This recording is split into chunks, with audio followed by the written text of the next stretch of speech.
odd. But are his hurt feelings You had to suffer a hostile work environment. also worth a few bucks? Every once in a while, there'd be a low blow statement, yelling, spittle, flying, stuff like that. Do what? I don't think so. Judge Judy. You are about to enter the courtroom of Judge Judith Scheindlin. This is Judge Judy. 21-year-old Amrit Moctezuma and her boyfriend, Joseph Kreibel, are suing their former employer, Robert Miller, for unpaid wages and harassment. Order. All rise.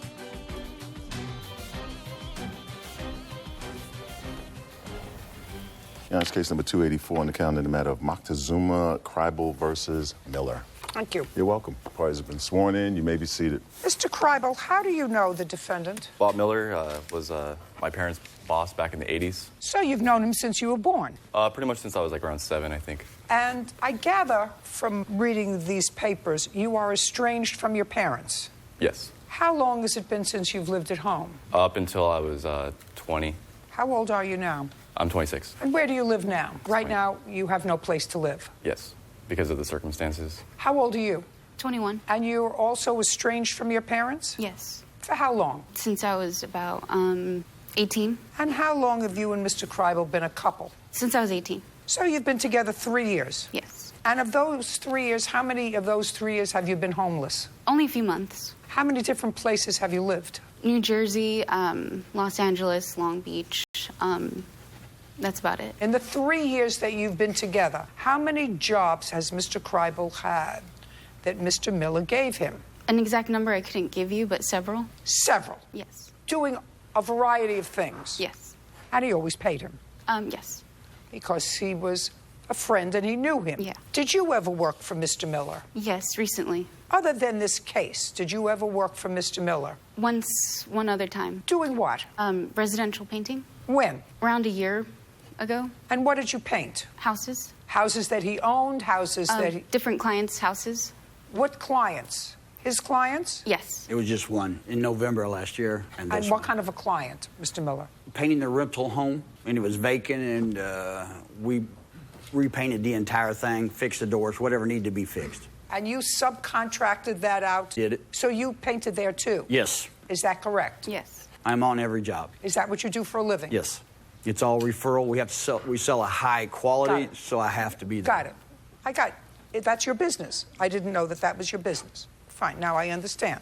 Okay, so he's been helpful to you. Yes, it's kind of... Now, I also hear from these papers that either one or both of you got into some trouble a while ago. Criminal trouble. Is that correct? Yes, Your Honor. And there was a trial. Yes. Yes. And did Mr. Miller testify on your behalf? Yes, he did. What happened as a result of that trial? Charges got reduced, and we were granted probation. Was that the only problem you've had with the law? Yes. Now, this is why you are suing Mr. Miller for $5,000. You claim that he owes you wages. In what amount? It came to $668.75 for myself at 53 and a half hours at a rate of $12.50. For myself, it's a pay of $10 times 53 hours, which came to $535. Did they work for you during those hours, Mr. Miller? They worked for me. He made $12 an hour, number one. He made what? $12 an hour. She made $10 an hour. That's what I she give said. him cash advances constantly. Okay. So for me to there's- owe him kind of seems odd. Okay. Yes. Recently. When was that? From August 25th to September 24. And around August 25th, once you asked them to start the job, how much did you give them in cash advances? You must have that. It varies, Your Honor. It started out $40 just for the day before. They didn't have enough money to get to the job. So I give them money to go. Then they don't even show up that day. So we're going to the following day. They showed up at the house and then fought and then left. And it's kind of problems. Well, I understand that, but you're a businessman, sir. If you gave them advances, Constantly. and those advances were going to be offset with regard to wages, Yes. then you have to have a record of those. I do. Fine, that's what I'm asking Okay. you. I have their time cards current, except the last one they did not turn in. I have written it where you could understand it on another piece of paper. It's very difficult to understand a lot of their markings there, Your Whose Honor. markings? Joe Kreibel and Amy. What kind of markings? What they did, how many hours they spent, when they showed up, and when they left. You're not following me. I have a very simple question that I asked you. We're not how many hours they worked yet. How much money did you pay them in advances against their salary? Well, this individual week Between says the 5th of August and the 24th of September. How much in total did you pay them in advances? Just add it up, don't guess. And if you don't know, we say, I don't know. I don't know, Your Honor. It was done in a weekly fashion. When payday come, you deducted what I'd paid them against what was owed them, and I gave them the balance every week. Interesting. This example was $460 in advances. The pay was $930. I gave them the balance, and we started over again. Great, so you can just make those deductions. There's no question in my mind that you gave them advances because they don't have two nickels to rub together. So they needed money to live, right? Yes. So he gave you advances before you started working. Now, when you gave me this $668, did you count in the advances? That's For either that a week? yes or a no. For that- No, for the whole time you worked for him. The number I gave you, there was no advances on that week. Your Honor, that's not right either. Just a second. You said that this was for 50 hours. Yes. Are you telling me you worked 50 hours in 1 week? Well, it was 6 days. We were cramming in as many hours as we could because we had 10 days to finish the project. So is what? So is With no breaks or anything. We had 10 days to finish it, and I was there another month. I don't think so. Well, we wouldn't have walked Okay, off just a if second. you Let's weren't do this, Mr. suspected. Miller, then. What they say records, and their records may be cleaner than yours and not difficult to understand. Did you pay them for the last week that they worked? That's I either a yes did. or a no. Take Yes. a look. How much did you pay them for the last week that they worked, and what was that week? That was the week of the 19th. Of September. They And how much quit did the you- 24th. Okay, so they left the 24th. So between the 19th and the 24th, they worked. How much did you pay them on the 24th? I didn't pay them anything on the 24th. Between the 19th and the 24th, they weren't paid. I gave them $30 on the 20th and $50 on the 21st. They missed 30, Monday. just a minute, 30 and 50. Yes. Okay. They did not work the 19th No, or between... the 22nd or the 23rd. They didn't have any Okay. money coming. Okay, just a second. So from the 19th to the 24th, they worked 2 days. Is that what you're saying? Yes. Is that correct? I'll repeat that. I'm sorry. Is And that those were correct? 6.5-hour days and a 4-hour day. You have one with a 4-hour day, and then the other two, they work 6.5 days. So, Oh, so it was 3 days that they worked. no, 2 days. We got Which 4 three? hours on the 20th from Joe. Okay, so you have 4 hours from Joe on the 20th. And on the 21st, we have 6.5 hours for each, Joe and Amy. So she wasn't there at all. No. So those are the only on the 24th. Yes. Okay, good. So all They have 3 hours on that 24th day. And then that's when they quit. They walked off. 3 hours on the 24th, both of them. And, Your Honor? Just a second. And he made $12 an hour? Yes. So he worked 17 hours in those 3 days times 12 equals $204. And how much of an advance did you give him between the following dates, the 19th and the 24th? How much of an advance did you give him? I give them $80 On what date? on the 20th, the 21st. Great. But there was some outstanding. 124. And she worked 6.5 and 3, or 9.5 hours, and she made $10 an hour, right? Did you give her any advance? No, just As it goes opposed to them. him? Okay, about $220. Okay, in wages. Now, the next part of your lawsuit is, see, he keeps good records. The next part of your lawsuit is that you had to suffer a hostile work environment. Did you suffer this hostile work environment when you painted for him before? It was to a very minimal degree. It was kind of meant to be constructive. Every once in a while, there'd be a low blow statement here and there, but it was something that, you know, with some thick skin, it's okay. But it progressed into something, he's going through some troubles in his life. Kind of made it just worse because seeing him as an elder, you know, like a family friend, somebody I consider a friend.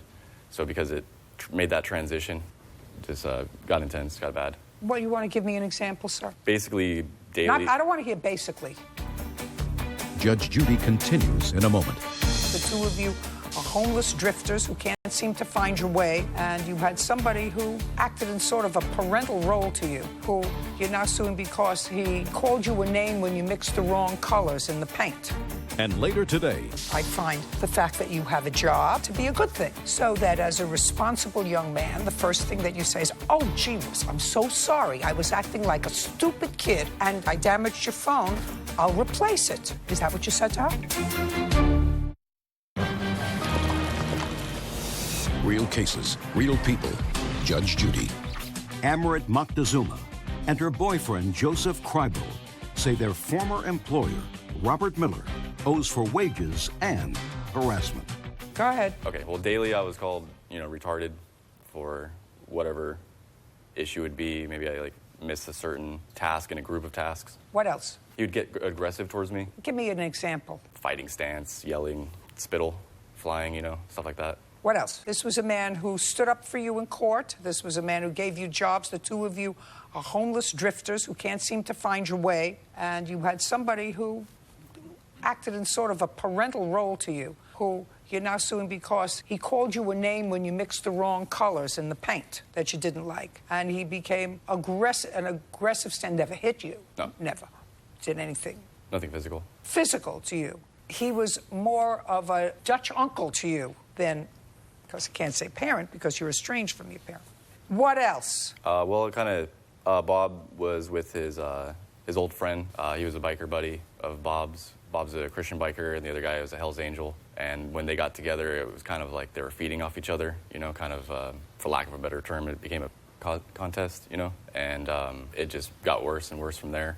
You mean they misbehaved in front of you? Yes, they would, basically... I don't want to hear basically. Okay, That's not what I want to hear. They would say rude things about me together.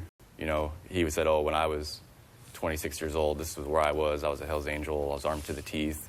Yes. Whereas look at you, and, Bob referred to me as a peasant on the day that I was forced off the job. Where are you working now? Right now, I'm... The name of the place. If I'm not working, say I'm not working. I'm not working, but I'm currently unemployed as well. So the two of you are still not working? Okay. Yes, we were going to He use owes you the money $220. We're done here. Judgment for the plaintiff. Thank you. Thank Bye. you, Your Honor. Parties are excused. You can step out. Do it the way I ask you, do it the way I do it, and it'll look like I did it, and I'll pay you. There's other companies I've worked with that don't treat me like that. They see my value. He's 26, going on 16. I got him up to 18.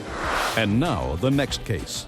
All parties in the matter of LeBlanc versus Tipper. Step forward. 20-year-old Meredith LeBlanc is suing her co-workers, Cindy Tipper, and her son, 17-year-old Nicholas, for the cost to replace a damaged iPhone.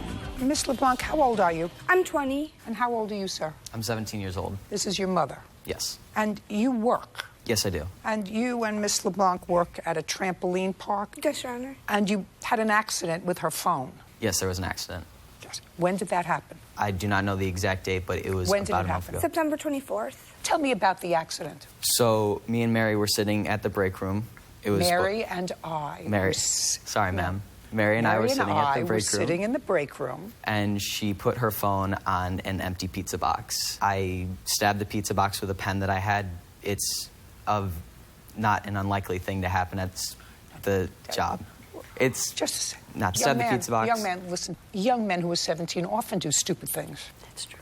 Stabbing a pizza box is probably just one of the stupid things that young men who are 17 do. So you were stabbing the pizza box. Once, yes. Was it a large pizza, a medium pizza, or a small pizza? I believe a large pizza. Who had ordered the pizza? A customer for a birthday party. It was an empty pizza box. It was garbage. Okay, and it was just sitting on the top of the table in the break room. Yes, ma'am. So you took a pen. Where was the pen that you used to stab the pizza box? It was on my lanyard. So you didn't take it off your head. You used it while it was attached to you? No, I took the pen off of the lanyard. I stabbed the pizza box, but that's not what flipped the phone. Mary had put her phone on the pizza box, and when I took the pen out of the pizza box, because she didn't move it from when I first stabbed it. Just a second. So you stabbed it? Yes, ma'am. And then you went to pull it out? Yes, after a couple seconds. Just a second. And when you pulled it out, what happened? The pizza box flipped open, the lid unfolded, and the phone flew across the table into a pitcher of fruit punch. Okay. And it was damaged because it's not waterproof. Yes. Is that what happened? Yes, it didn't have a case on it. And you're 17 years old, which I find the fact that you have a job and that you work and that's what people do, I find that to be a good thing. Thank you, ma'am. Great. So that as a responsible young man, the first thing that you say is, oh, gee whiz, I'm so sorry. I was acting like a stupid kid, like a baby, and I'm so sorry I damaged your phone. I'll replace it. Is that what you said to her? Judge Judy continues in a moment. What did you say next? I asked her how her phone was doing, and she said that she immediately picked up a new phone. And what did you say? Come on. I said... Did you think you were going to come here and have fun and it was going to be easy, Nicholas? No, it's ma'am. not going to be easy. Real cases, real people. Judge Judy. Meredith LeBlanc says her coworker, Nicholas Tipper, ruined her iPhone when he knocked it into a pitcher of fruit punch. Go ahead. The first thing I did was I sent my friend out to a local supermarket store to pick up rice to try to repair the phone. Okay, but that didn't work. No, it did not. Okay, so you did a first responsible thing. You tried to see if it could be repaired. Yes, I did. Because you felt... That but just a second. You felt... partially responsible. Right. Well, she didn't use a pen. No, she did She didn't not. act like a fool, right? Next. I asked her how her phone was doing, and she said that she immediately picked up a new phone. And while I do feel partially responsible... Just a second. She said, I picked up a new phone. Yes, ma'am. And what did you say? I said, that's good. Come on. I said... Did you think you were going to come here and have fun and it was going to be easy, Nicholas? No, it's ma'am. not going to be easy. All right. So you said, that's good. And? Did you get the new upgrade, or did you get your old phone back? And she said that she got the new iPhone 7 upgrade. Okay. And you said? And I said, do you want me to pay for it? She said she wanted me to pay $300. I did not feel that I was fully responsible. Just a second. Well, then you would have said to her, well, how much was your old phone? Yes. Because that you would have been responsible for, right? Yes. And did she tell you how much her old phone was? An iPhone 6, which was her old phone, is $300 to replace. Is $300 to replace it. And she's suing you for $300. Yes, ma'am. So? I found out through other employees at my job. No, you can't tell me what you found out through other employees. That's hearsay and not admissible. So? That she only paid the deductible, and that... You mean she had insurance? That is what I've been told. No, well, you can't tell me that. You can tell me what you think. Somebody else told you that. That's hearsay. Judge Judy continues in a moment. Go to judgejudy.com, like us on Facebook, and follow us on Twitter. Now, you watch television. You look like an intelligent young man. You know what hearsay is. It's an out-of-court statement. When offered for the truth of that statement is inadmissible because people can't cross-examine an out-of-court statement. That's what hearsay is. We have phone numbers of who I found out from. Who cares? She can't cross-examine them. Now, did you have insurance on the phone? Is No, my I did question. not. No. Okay. I don't buy insurance on my phone. When did you buy this iPhone 6? Bought that phone. Yes, I do. I'd like to see it.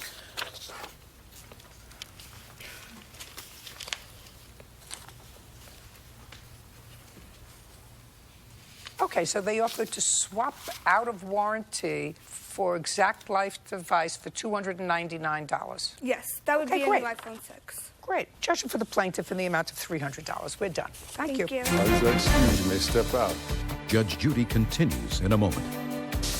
And on the next Judge Judy, I'm just happy to put this all behind us. She was partially responsible for the phone being destroyed. They thought it was my fault for putting my phone on the box. Even though bad working relationship. Don't mess around at work. Just glad that a decision was made one way or another. We're good.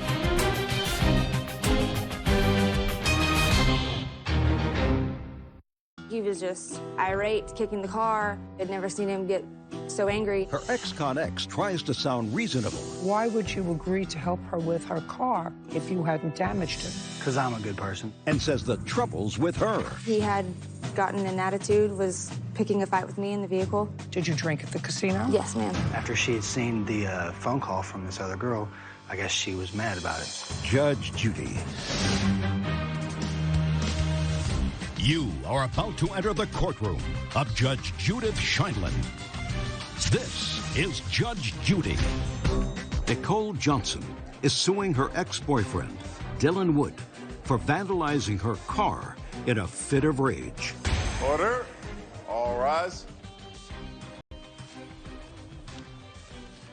This is case number 233 on the calendar in the matter of Johnson versus Wood. Thank you. You're welcome, Judge. Parties have been sworn in. You may be seated. Sir, have a seat, please. Miss Johnson, Mr. Wood used to be your boyfriend. And some time ago, as a matter of fact, well over a year ago, it is your claim that he vandalized your car. The reason that this case took so long, a year in jail, as soon as he was released, you filed the case. Yes, ma'am. When did the incident happen? That was in April of 2015? Yes, ma'am. April what? 4th. You'll tell me about it in a minute. Mr. Wood, were you incarcerated for a year? Yes, ma'am. From when to when? From November of 2015 to June of 2016. Were you in jail at all between April and November? No. No. So you really had sufficient time in which to file a lawsuit against him before you went to jail. Yes. You want to tell me why you didn't? After the incident, I thought he would be a person of his word and take care of the damages like he said he would. I want to ask you this question, Ms. Johnson. Between April the 4th, 2015, and November of 2015, did you see Mr. Wood? Not after that, no, ma'am. Not after April 4th? No, ma'am. Is that correct, Mr. Wood? Yes. Okay. When you say you thought he would be a person of his word, did he say he would pay for the damage? Yes. On what date? After the incident. On the 4th. date would be the following day or a couple days afterwards. In a text message. You have the text message? I do not. Did you text him? No. He texted you? Yes. Is that right? Well, I simply said I would help her with her car. You would help her? I said I would help her because... Well, I mean, she didn't need her car moved from one place to another, right? Right. She needed her car fixed. Right. And you said to help her with it. Ms. Johnson, you want to tell me what happened on April 4th of 2015? Yes. We had been to dinner. Everything seemed okay. He had gotten an attitude, was picking a fight with me in the vehicle. You mean after dinner? Yes, after dinner. So on the way was home... driving? I was. I just kept trying to ask him to stop arguing with me, stop being disrespectful, stop whatever it is you're doing. And it just started getting out of hand. I was fearing. I didn't know how he was going to react to the way he was being. And my witness here, Rick, I pulled in his driveway to get help because I didn't know where it was going to escalate. What were you arguing about? I honestly don't even know why the attitude or the anger or the Do you fight. remember, Mr. Wood? Yes, I do, but we weren't going to dinner. She come and picked me up. She wanted to meet and go to the casino. So I met her in town and dropped my motorcycle off, and I got in the car with her, and we were heading to the casino, and I got a phone call from... Just a second. Does that sound familiar? Yes. Okay. So you weren't out for dinner. You were going to the casino. You met in town. Right. You had a motorcycle? Yes. So you left your bike and you drove? Yes, ma'am. And you were on the way to the casino? This was on after the casino. Okay, so you had gone to the casino. Right. Did you drink? That's not true. That's not true. Shh. Did you have anything to drink at the casino? No, I was on probation. Oh, okay.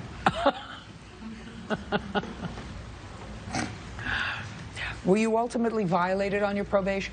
Yes, I was. Is that why you spent this time in jail? Yes. And the violation of the probation was? It was just a failed drug test for my probation. All right. So you pulled in, you were on your way home, there was an argument. Two of you probably had a little bit too much to drink, maybe both of you. Certainly you shouldn't have been behind the wheel of the car if you were drinking. And you pulled into Rick's house. That's Rick. Yes, ma'am. Because you didn't like what was going on. And pick it up from there. I pulled in the driveway. I demanded him to get out of my vehicle. I locked the doors. So he got out? Yes. Now, I want you to try to remember very carefully, because the first part of your story you forgot about. You weren't out for dinner. Do you understand? Yes, I understand. You understand. So let's be very clear. And if you don't remember something, there's nothing wrong with saying, I don't remember. Okay. Okay, you told him to get out of the car. Which it was a task to get him out of the car. I kept asking for him to get out of my car, and he didn't want to get out of my car. He eventually got out of the car. Yes, and he started kicking my vehicle. I ran up the stairs. I mean, he was just crazy. I'd never seen him get so angry, and I didn't know what was going to happen. I ran up the stairs, didn't even open the door, and I was like, help me. I don't know what to do. He's kicking the car. He's been crazy. And that's when Rick assisted me and went outside and tried to help me from there. And those are the damages you're talking about? Yes, ma'am. Okay, now you tell me your side of the story. Starting from Rick's driveway? Yeah, she pulled into Rick's driveway. Okay, we pulled into Rick's driveway, and after she had seen the phone call from this other girl, I guess she was mad about it.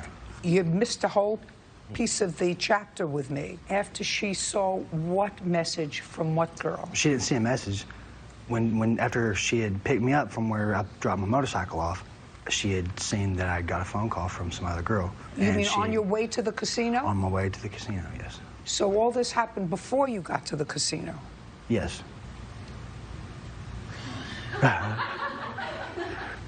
Well, then where was the drinking? If all this happened before the casino... I wasn't drinking. Yeah, but she said she was drinking. Where was she drinking? In the car? She said she was drinking in the casino. You were on your way home. You say you were on your way going to the casino, and she saw a message on the phone.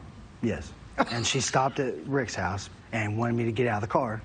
So I got out of the car. Before the casino? Yes. Dinner. We were out for dinner. I had a romantic dinner, and then we had an argument on the way home. Then we were on the way to the casino where I was drinking. Then we were on the way back from the casino. That's why we never had a dinner. That's why you're supposed to bring a lawsuit promptly. That's why the law says you're supposed to bring a lawsuit as soon as you possibly can so that everybody's mind is fresh. He wants to tell me the truth. You want to tell me the truth as best as you can remember it, but you don't remember it, right? I remember. Well, you didn't. I mean, how could you remember it and tell me that you had been out to dinner with him and you were on your way home from dinner when you had an argument and you pulled into Rick's house? I understand. I just got confused about where we were prior. That's not confused. That was very clear. It was the casino, not dinner. I apologize. Well, he says you hadn't gone to the casino yet. We had gone to the casino. And dinner. And... What time did this happen?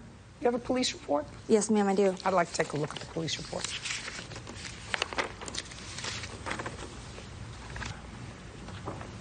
Thanks, Bert. Well, the incident occurred on April 4th, but you reported it to the police on April 10th. I called the police that evening of the incident. Actually, I requested the report. No, it just says incident occurred from 4/4/2015 at 20:30 hours through 2100 hours. Report date 4/10/2015. Did the police arrive at the scene that night? Yes, ma'am. They did. And you don't have any other report from them other than this? That's all they gave me, besides my witness who was there. Okay. Well, Mr. Wood, maybe it's possible that you don't remember, but she named you as a suspect in this vandalism of her car on the day she reported it. And you did, in fact, say to her, I'll help you with your car. Yes. Now, why would you agree to help her with her car if you hadn't damaged it? Because I'm a good person, I feel like. No, that's... Judge Judy continues in a moment. What did you say to them at the time of the walkthrough about the fire pit? That wasn't there when you moved in. And? And I did not put it in there. I do not recall that at all. I don't believe her. Actually, I don't believe her. Okay. And later today, I unleashed the dog, turned around to put the dog into the house, and he was behind me. The dog started barking. That's not the dog that bit him. The dog in the house started barking. He started screaming, ah, ah! Real Nicole Johnson says ex-boyfriend Dylan Wood kicked her car in a fit of rage. Okay, can I see pictures of the car, please? Yes, ma'am.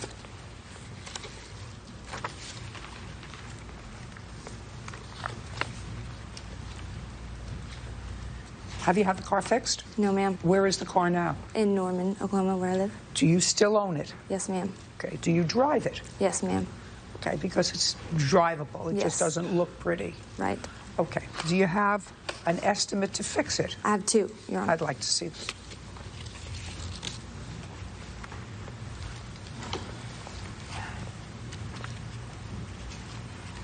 Would you take a look, Bert, and tell me the value of 2008 Toyota Corolla, please?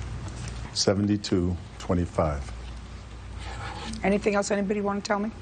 No, good. Judgment for the plaintiff in the amount of $43.17, which is the lowest of your two estimates. Thank you. Parties are excused. You may step out. Judge Judy feels like she deserves it, then I guess she deserves it. I'm just happy it's finally gonna get taken care of. Me and Rick got in a fight, and he shoved me against the car. Did you see the damage to that car? I would have had to ram his head into the car 50 times to do that. Do the right thing. And also tell the truth. Parties in the matter of Shola Depew versus Travisano.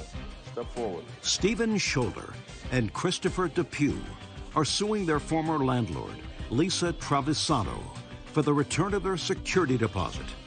Lisa is countersuing for violating the lease. What's your last name, sir? Depew? Who's going to speak for the two of you? I will. You're Mr. Scholler. Yes. Mr. Scholler, you and your co-plaintiff rented a house from the defendant. Yes. And you had a one-year lease? About 13 months, roughly 13 months. And you stayed during the course of the lease? Yeah. And you paid your rent? Mm-hmm. And you also had a security deposit? Yes. $1,789 is what you're requesting? Yes. Okay. When did you move out? We moved out June 30th of this year. And did Miss Travisano do a walkthrough with you? Oh, yes, it's a verbal walkthrough. What is a verbal walkthrough? No checklist or anything like that. Did she walk through the house with you? Yes. On what date? The 30th. Is that correct? Yes. Did you take any photographs on the 30th? No, I took photographs on the 1st. Why? Because there was no electricity in the house, and when we did the walkthrough, my iPad was dead. So the minute that they left, I was waiting to go back and take the photos. Well, that's a press 4. A walkthrough is on the date that they are departing or immediately preceding that. You go through, the landlord goes through, usually with a checklist, and says, this is wrong, so that they have an opportunity to say, well, this is the way it was when I rented the house. They were still had boxes and belongings still there at the walkthrough. But that's okay. You're not complaining about boxes and things? No, but the cleaning was not done yet. Your Honor, I have photos from the 30th.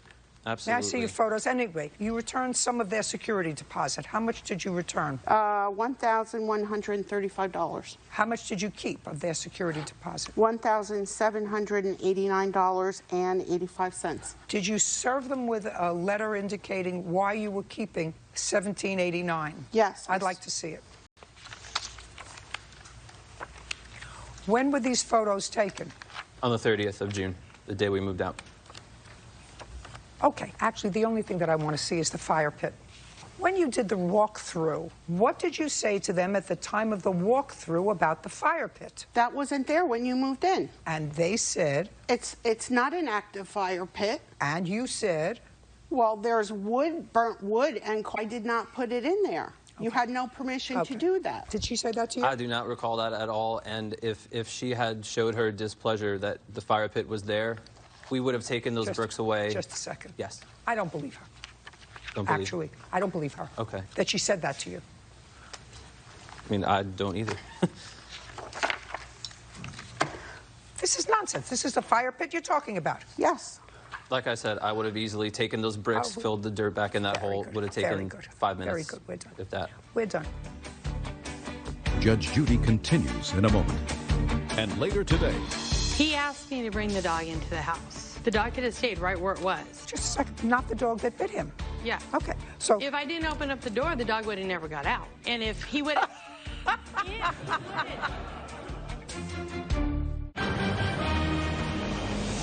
Real cases, real people. Judge Judy. Stephen Scholler and Christopher Depew are suing their former landlord, Lisa Travisano, for the return of their security deposit. Lisa is countersuing for violating the lease.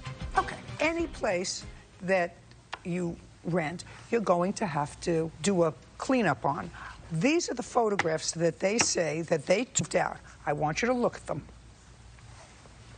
Can I show you the pictures that I have? I want you to look at those pictures.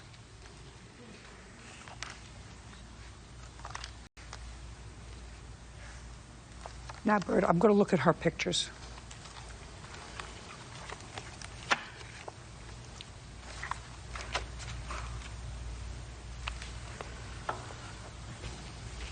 Also, Your Honor, on the lease it says that only the 3 tenants were allowed living there, and there were other people living in the house. That's Not true. Judgment for the plaintiff in the amount of $17.89. Your counterclaim's dismissed. We're done. Parties are excused. You may step out. It was very nice when they rented it, and it was a mess when they left. It was not updated. All the appliances were old. Better people. She was just upset that she was caught in a lie and caught trying to take our money. And now the next case. All parties in the matter of Navarro versus Becue, step forward. Raymond Navarro is suing Alicia Becue for actual and punitive damages as a result of a dog attack. Mr. Navarro, the defendant was selling something that you were interested in buying. You went to her house to look at the item, which was some sort of a speaker, and it is your claim that when you were there, one of her dogs bit you. Yes, Honor. What she's saying is it was your fault, and she does call it a bite, she calls it a nip. On what date did this happen, sir? December 29, 2015. You went to her house? Yes, Honor. Did you go to the front door or to the garage? At the garage. Garage open or closed? Yes, it's open, wide open. And according to your complaint, there were 2 large dogs in the garage. Is that right? Yes. But neither of those dogs were the dogs that bit you. Yes. Your Correct? Honor. Yes, correct. It was a 3rd dog. Yes, my Honor. Now, where did the 3rd dog come from? Comes from inside the house. Who opened the door? She opened the door. What did you open the door for? Because he asked me to put my St. Bernard into the house. When you opened the door, the other dog came out. Well, I asked him to stay outside the garage. I didn't ask you that question. What I asked you was when you opened the door, the other dog came out. Yes. The Australian Terrier was the dog that bit or nipped him, depending upon whether you are the victim or the owner of the dog. If you're the victim, it's a bite. If you're the owner, it's a nip. Do you have photographs of the nip? Yes, Your Honor. Do you have a doctor's report? Yes, Your Honor. I'd like to take a look at both. When did you contact the defendant about your medical bills? It was my lawyer who contacted her. And was there any resolution? The lawyer requested for a meeting so that... Yes, Your Honor. He asked me to bring the dog into the house. The dog could have stayed right where it was. No, it was the dog. leashed Wait, just a on... second. The dog, not the dog that bit him. Yeah. Okay, so... If I didn't open up the door, the dog would have never got out. And if he would have... Yeah, he would. Judge Judy continues in a moment. Closed captioning sponsored by... Want justice? Go to judgejudy.com. Like us on Facebook and follow us on Twitter. Okay, your defense is that he asked you, according to you, to put the other dog inside because the dog was barking. And you accommodated him by opening the door. But I also asked him to stay out on the driveway, not to come into my garage. When I turned around, I unleashed the dog, turned around to put the dog into the house, and he was behind me. The dog started barking. That's not the dog that bit him. The dog in the house started barking. He started screaming, ah, ah! I turned around, I told him to stop. Stay right there, stop. Because you alert a dog, you show a dog you're scared, they get on a defense. So when he started screaming... I have dogs. They don't get on the defense if you show them you're scared. Well, he started screaming. Maybe your dogs do. And the dog nipped him. Fine. Judgment for the plaintiff in the amount of $500. We're finished. Thank you. Parties are excused. You may step out. Judge Judy continues in a moment. And on the next Judge Judy. He took advantage of a situation. Well, it's a fair decision, you know. And if he didn't start running around screaming, the dog would have never bit him. I had to walk out of the garage to avoid the dog, but the dog was too fast for me and... It's an Australian Shepherd. They're a herding dog. She got me on my leg. Go meet him at the fire department. Not go to any more houses with dogs. That's it.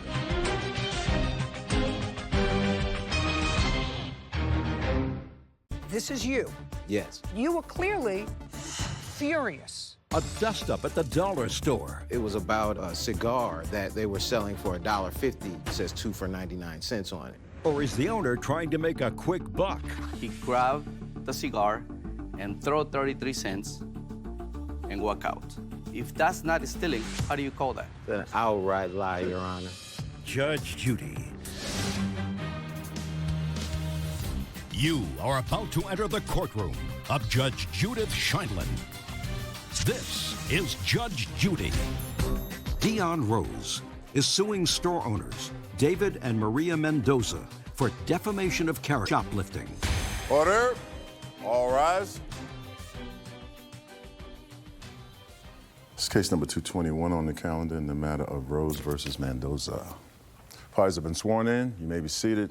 Folks, have a seat, please. Mr. Rose, Mr. Mendoza runs a store, a dollar sort of store. Yes, ma'am. A lot of inexpensive little things. And based upon what I read in your complaint, you frequented that store. You went in. Yes. And you walked in one day and you saw that your picture was up in the store, and the picture suggested that you were a shoplifter. Yes, ma'am. And you want to be compensated for that. Yes, Your Honor. Now, do you have a photograph for me or something to show me of the poster that you saw and when you saw it? Yes, Your Honor. I have a video, actually. It has no audio on it, just video. And if I could, I want to explain, it wasn't just one day I walked in. Actually, it was a day or two after Christmas of last year, December 2015. I came in the store and I had words with the gentleman in the white shirt. I think his name is Caesar. It was about a cigar that they were selling for $1.50. And it, you know, it says 2 for 99 cents on it. And we got into some type of verbal altercation. And then I came back 2 or 3 days later for some incense or candles and shoplifted. Okay. So what you feel precipitated putting up this photograph was the argument that you had had with Mr. Mendoza's employee. That is your employee, sir? Yes. Okay, because you raised an issue that they were overcharging for cigars that on the package said 2 for $1. They were selling them for $1.50 a piece. Exactly. Okay. Stand up, sir. Your last name is? Mendoza? Are you related? Yes, he's my brother. You remember having that discussion with Mr. Rose? Yeah, that's happened like March 15. It happened in March? That's incorrect. You think it happened sometime in December? I'm certain it happened sometime. And you're certain it happened March 15? March 15 at 4:15 p.m. And I assume that that tape is going to show that to me. Let me explain to you. The No, tape, no, because you're pretty adamant about the date and the time. For the date of the... Okay. So you're going to show me something that you Sure. took in December of 2015. I think it was January. It was a couple days after the initial verbal altercation. And this is the beginning of it. I was just walking up into the store so I could show you where they were displaying it. As soon as you walk in the store, it's right here. Right where? I'm zooming in on it right got there. it. And I happen to be that person right there screaming, because that's when they took the picture of me when I was screaming at them, right there. See it clear on my phone, Your Honor. I'd like to take a look at it on your phone, sir, because I can't see it clearly there. I'm sorry, hold on 1 second. Okay, either one of those two you can play.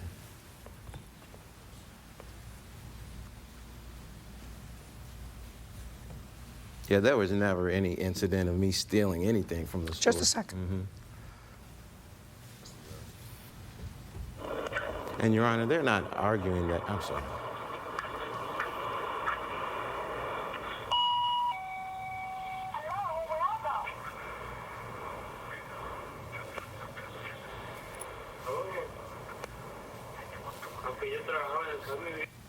Do you say that you can see your face in this? Yes, Your Honor. That's me. It's a picture, and they're not arguing that it's not me. Okay, I'm just telling you that based upon, I can't see that in here. Oh, okay. I can't see that. I see a woman, I see the back of 2 people. It's not clear enough for me to see it. But you don't deny that you put up his picture. I don't deny it, no. Okay, fine. Now, what you're going to do is show me, because certainly if you put up his picture and he was never prosecuted for theft. We called the police. We called the police that day of the incident. Let me explain what happened that day. He walked in, not $1.50. That's his first lie. It's pre-priced $1.99. We sell it for $1 at the door. So normally when you walked into a store... No, don't tell me normally. Just tell me what happened. Okay, he asked for a cigar, $1 cigar. My brother put him on the counter. He grabbed the cigar and threw 33 cents and walk out. If that's not stealing, how do you call that? There's no other way to say. Just a second. Did that happen, That's Mr. an Rose? outright lie, Your Honor. Just a second. No, it didn't. And do you have that on tape? We don't have that on tape, no. That was back March 15, and we didn't keep that much evidence on our record. It's just way too much memory on my computer. We have only the picture that we put up there. From March 15? From March 15. Let me just take a look at it, please. And also, Your Honor, we have... Just a second.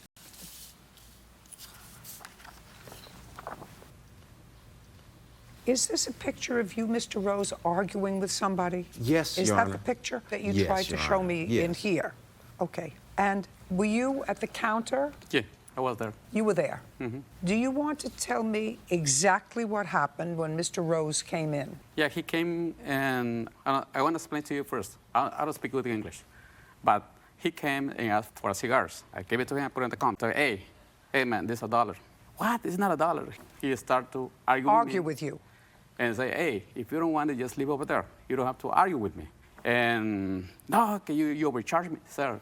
The price is on there. It's printed. It's printed on the cigars. And he has tried to argue with me. He's tried to fight with me. You know, he said, hey, no, he come was outside. argumentative. You could see it from this He pic. can explain to you better what's going on that day because he saw the video. He spat on his face. He spat on my face. He spat on my face. That's total lie. It makes some threats. That's the reason why we call the police, and we have the police report. May I see the police report, Yes. please? So after this incident, you called the police? Yeah, we called the police. Okay, I'd like to see the police report. Do you have a copy of the police report, Mr. Well, Rose? No, I've never heard of it, Your Honor. Okay. March 15th. Exactly, 4:15 p.m. You have any proof, sir, that this happened in December? Well, the incident that I'm referring to happened in December, Your Honor. But there was another incident in March. I don't even know what he's referring to. I've never spat on him. Okay, well, this is you. Yes. You clearly had an argument with him. Yes, Your Honor. Okay. And do you have any proof that the incident that you described occurred in December? Is there any proof that you have that it occurred in December? On the recording, when I recorded it? Yes, it should, if it's in December. May I? If it's in December, that would be very relevant to me. Thank you. I don't know how I would see the date on there. Wow. You have no proof. Shh. Your Honor, it doesn't show a date on here at all. My witness can attest that when this incident happened that I'm telling you about, like days after I had the altercations, when I walked in the store and saw this picture up, this has just been happening since December. I've been going to this store. I live a block from the store. Yeah, but you were arguing, listen to me, you were arguing with this gentleman in this picture. Clearly, you are furious, Mr. Rose, in this picture, okay? Why you get furious over a cigar, I have no idea. If they choose to charge $1 for a cigar that's worth 50 cents, you don't have to go in there and buy from him. But you were clearly furious. Well, I'm sorry. Well, I was furious because he was cussing at me and trying to provoke me to fight with him. Oh, please, Mr. Rose, that's ridiculous. Mr. Rose, that's ridiculous.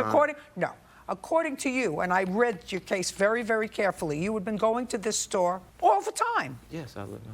All the time. No, because otherwise, and you're not an unintelligent man, Mr. Rose. Because if you were an unintelligent man, I would say, well, if somebody provokes you, who's not nice to you, you don't go to the store. But clearly, you never had a problem in the store before. So if you went and you had an argument over the price of a cigar, that doesn't actually require this. It requires, you know what? I'm not buying this cigar. Well, and you walk away. You say, I'll buy my cigar someplace else. What do you want? Yeah, well, excuse me. You weren't here. No, I wasn't there. Well, you weren't there because you're nowhere in the picture. Right. Sit down. Okay, yeah. And they think it's a joke. I mean, Your Honor. No, I don't think it's a... Mr. Rose, I don't think it's a joke. But clearly an incident happened over a cigar that you wanted to purchase, that you got very excited over. This man says that what you did was take the cigar and leave with it and threw down what you wanted to pay for it, which was 33 cents. They called the police and made a report immediately. Now, the only other question that I'm going to ask, which may be dispositive, when, for the first time, did you decide to sue them? In what month and year? September. This September? Yes, Your Honor. Yeah, your case is dismissed. We're done.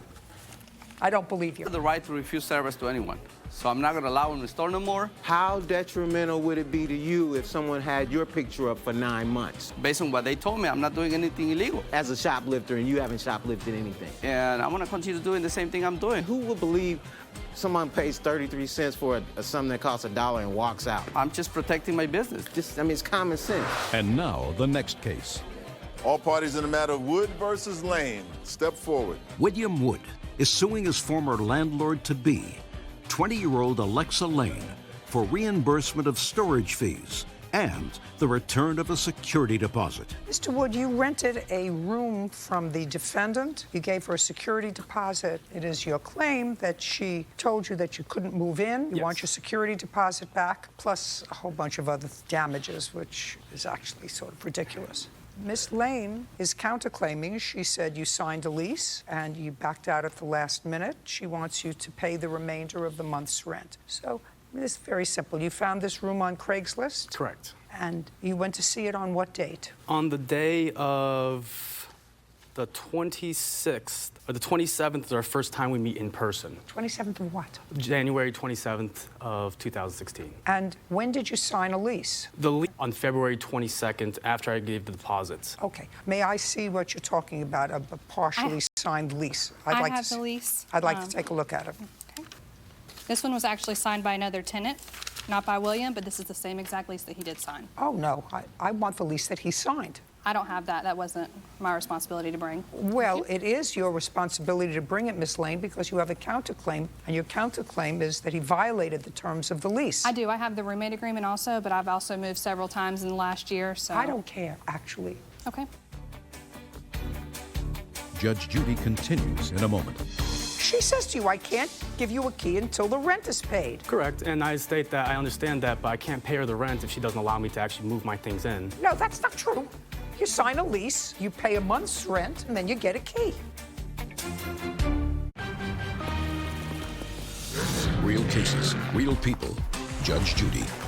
William Wood says Alexa Lane owes for storage fees and a security deposit. Alexa has a countersuit for lost wages and harassment. Now, if you don't have the proof that he violated the terms of the lease because you don't have a written lease, then you don't have a counterclaim. Okay. Okay, so you can't show me a lease that somebody else signed, but it was the same as he signed. It's a partial lease, sir. I would not receive a copy from her. She refused to give me a copy upon request. Okay, so then I don't have to worry about it. I do not have a written lease. Yes. Easy. Correct.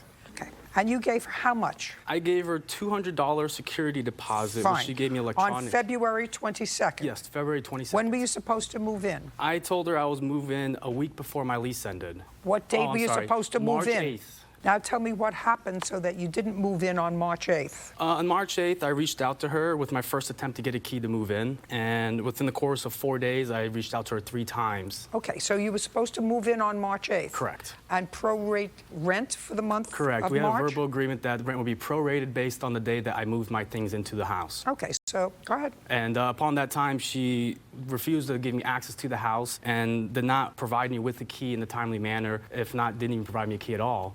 At the point of requesting it after 4 days, she refused to give me the key. Oh, so she refused to give you a key. What did she say when she... Well, page 5 of our text message documents, I told her if this continues to be an issue, I will like my deposit back. Okay, let me see your text messages to the Here's a copy defendant. for you, Your Honor. Your Honor, the actual date of him to move in was March 16th, and he harassed me with text messages and phone calls at my workplace and all through the night. What would you need for me to be able to rent the room? Correct. I asked her what... She says you would need to sign the lease and sign the roommate agreement. So I don't have a signed lease. I don't have a roommate agreement. And pay the first month's rent, which you didn't pay, and a $200 security deposit. So that's what you would need before you ask for a key. Do you understand? Yes. Judge Judy continues in a moment. Where I feel that she was discriminatory was the moment that we had the text message conversation on page 5. I tell her information about myself, and upon revealing this information from her, she responds, upon new information, I am uncomfortable with you moving in. Real cases, real people. Judge Judy. William Wood says Alexa Lane owes for storage fees and a security deposit. Alexa has a countersuit for lost wages and harassment.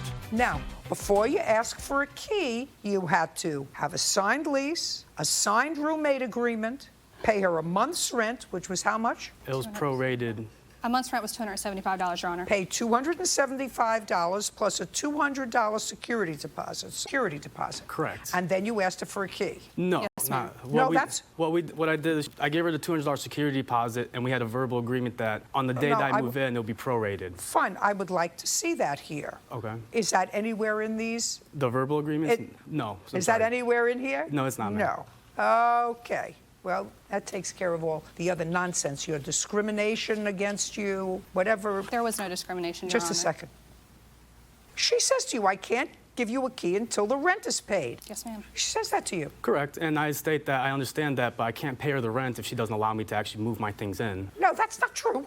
You sign a lease, you pay a month's rent and a security deposit, and then you get a key. That's understandable, Your Honor. We had a verbal agreement as to... That's not here. Our agreement, the agreement that we discussed was that... No. I'm sorry. Not here. Not in the don't understand. messages that you gave me. Where I feel that she was discriminatory was that the moment that we had the text message conversation on page 5, I tell her information about myself, including that I'm a Freemason. And upon revealing this information from her, she responds, upon new information, I am uncomfortable with you moving in. Your Honor, he informed me he was a Freemason the day he saw the room, and I was totally comfortable with it. She did not rent the room to anybody else because she assumed that you were going to do what you had to do to rent the room, which was to pay a month's rent and pay a security deposit. Of those 4 things that you had to do, you only did 1. Then you demanded access to the room. Judge Judy continues in a moment. Want justice? Go to judgejudy.com. Like us on Facebook and follow us on Twitter. Now, you demanded access to the room. Over and over again, you demanded access to the room. That's what you said. I asked for a key 4 times, and she wouldn't give me a key 4 times. I requested that a time for us to meet, and that way she could give me the key and that I could give her money. And she was not cooperating with me as to a time that we could meet up for me to fulfill our agreement. That's not true, Your Honor. And there's text messages where I'm asking her where I want to meet her. Just a second. She said, I left you numerous voicemails on Thursday afternoon, which you never called back. That's on a Thursday. Right. Okay, letting you know I got your calls and was making your key. She only responded to me once. From Your Honor, my I was a full-time student. I also worked 2 jobs, and he was harassing me. The text messages state Mr. Wood. Yes. Let's be clear. This was not a good marriage, right? Yes, ma'am. You have a new roommate? I no longer live there anymore. Oh, fine. Then give him his $200 back. We're done. Judgment for the plaintiff, lease, correct? I have the lease, just not the signed lease. No, if you don't have a signed lease, you don't have a lease. Okay, and it's also for harassment at my workplace. Forget it. Okay. Should have given him his $200 back. He wouldn't have harassed you in the work. He knew the roommate agreement, and it says that if he didn't provide me a 30-day notice written, that he would lose the security deposit because my end was to just hold the room. $200. Okay. Always excused. You may step out. Judge Judy continues in a moment. And on the next Judge Judy. Tragedy in her unsafe stables? You really had the responsibility to call a vet, but it's her responsibility to pay. She doesn't have a permit to run a boarding stable. When did you have this epiphany? When you had a problem? Judge Judy. He was calling me and texting me all through the night, all through the morning. When I was at work, I was a full-time student. He would text me all through class. That is a complete lie. I have text messages where I'll text her once. Demanding a key before he even paid rent. And I did not harass her. One text message every couple of weeks, and it's not harassment at all. He wanted to put his things in the house before paying rent. I'm not okay with that. So that's how that happened. She really wasn't a very pleasant person. She just became real nasty towards me. Never to do it again. That's why I have moved out and it's no longer my property. She has constantly, every single day, complained about something. The plaintiff had enough. Your son made mistakes. A family contracting business with a shaky Or my exact words. and building good relations isn't their thing. I also got, I'm glad you're so perfect that you've never made a mistake in your life. Exactly that. I understand what she's up against, just from the way you're behaving. Judge Judy. You are about to enter the courtroom of Judge Judith Scheindlin. This is Judge Judy. Elaine Davis is suing contractors Jean-Michel Biro and his son Michael for faulty workmanship and reimbursement for additional contractors. Order. All rise. Now it's case number 271 on the calendar in the matter of Davis versus Bureau. Thank you. You're welcome, Judge. Parties have been sworn in. You may be seated, sir. Have a seat. Ms. Davis, you hired the defendant, the senior Mr. Bureau, to do sort of a reconstruction of a bathroom. You hired the defendant, you were dissatisfied with his service, you parted in not good ways, and you want a whole lot of money from him for a whole lot of things that you're really not entitled to. Mr. Bureau has a counterclaim. It smacks of extortion and other things. So I have to satisfy myself that you have been made whole, even if you were dissatisfied. Tell me when you hired Mr. Bureau. March, I believe, was the date. Of this year? Yes. And it was the bathroom that you were supposed to do, Mr. Bureau, is that Yes, correct? Absolutely. And when you went to see Ms. Davis, who did you go with? Initially, I went by myself. In March? In March, yes. Did you go back to see the premises again? Yes. Before the work started? Oh, absolutely. You did? Absolutely, twice. When? Came in initially for an estimate, came in That's and March made an agreement. 16. Yes. That's March. When did you come back? That was end of March, and then again at the beginning of April when the permits were issued. When you came at the end of March, who did you come with? When I came at the end of March? At the end of March. I came up by myself. And when the permits were issued, what was the purpose of that visit? Permits must be dropped onto the property and left onto the property from the time they're issued. Okay, so at that was day, just I went a from drop Norman. off. I went from the city hall to there and dropped them off directly. Alone? No, actually, Michael was with me when I dropped off the permits. Did he go in and meet Ms. Davis? Yes, he did.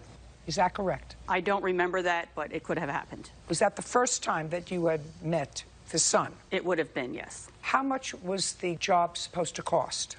$8,500. And how much money did you actually pay Mr. Bureau? 75% up front. I believe it's $6,300 and maybe $25. He gave you back some money at some point? Correct. How much did truly, so far, are out of pocket? $4,300. Correct. When did the work commence on the property? The last week of April, I believe. Is that correct? It was May 3rd. So approximately a month later. Yes. Why did it take so long for the work to commence? Once we got the permitting, we put it on our schedule. We have lots of work. We've been in business since 1958 without any problems. He hasn't been in business since 1958. Our family has been. He has not been in business since 1958. Our family has been in business since 1958. He has not in I've taken over business. the business in 1971, and my son is now running it with me. He has not been in business since 1958, is my No, statement. he wasn't born in 1958. Correct. Now, on May the 1st, who showed up at Miss Davis's house? Both of us, along with two employees. Did you work?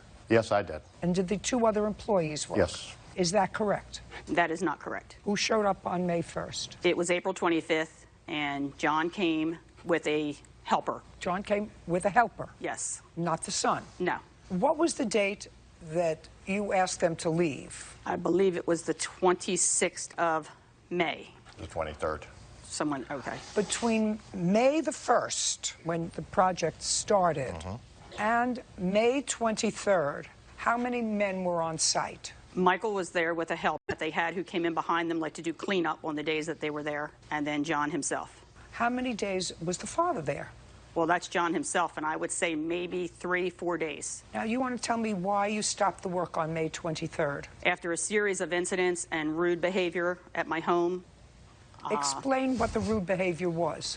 All right. First incident was they came to work at my house, and Who's the they? Michael and his helper, and Who was the helper? Guy Joe that we had hired at the time. He doesn't work with us no more. He doesn't work with you anymore. No And more. how long had he worked with you at the time that you started Miss Davis's job? For maybe a month. So you were dissatisfied with his service. That's Yes. why he was terminated. Yes, ma'am. Well, he left himself. I didn't fire him. Continue. Okay. They were wandering around in my backyard, and I said, hey, what are you guys doing out there? The job is inside the house. And he said, well, I'm out here looking for a water spigot. I said, well, why didn't you ask me? And that's all was said. Then the next day when his father came, his father said, what the hell did you think we were going to do, steal something? Don't you know we have more money than she has? And I thought, wow. Not at all. I didn't know if that was a dry sense of humor or it was just rudeness, but the job had just gotten started. I let it go. Second incident was they spent a day and a half putting a new ceiling up in the bathroom and then realized they forgot to put the insulation in. I brought in Michael and his helper, Joe, as he's named him now. All right, Michael, let's start with the ceiling. Did you put up a new ceiling? Yes, we did. Did you have to take it down to put in the insulation? Yes, ma'am. Okay. And on what date did that happen? Couldn't honestly tell you. Was that at the beginning of the job? Around the 14th. Around the 14th. Okay. If I want you to answer me, I'll ask you to answer me. Okay.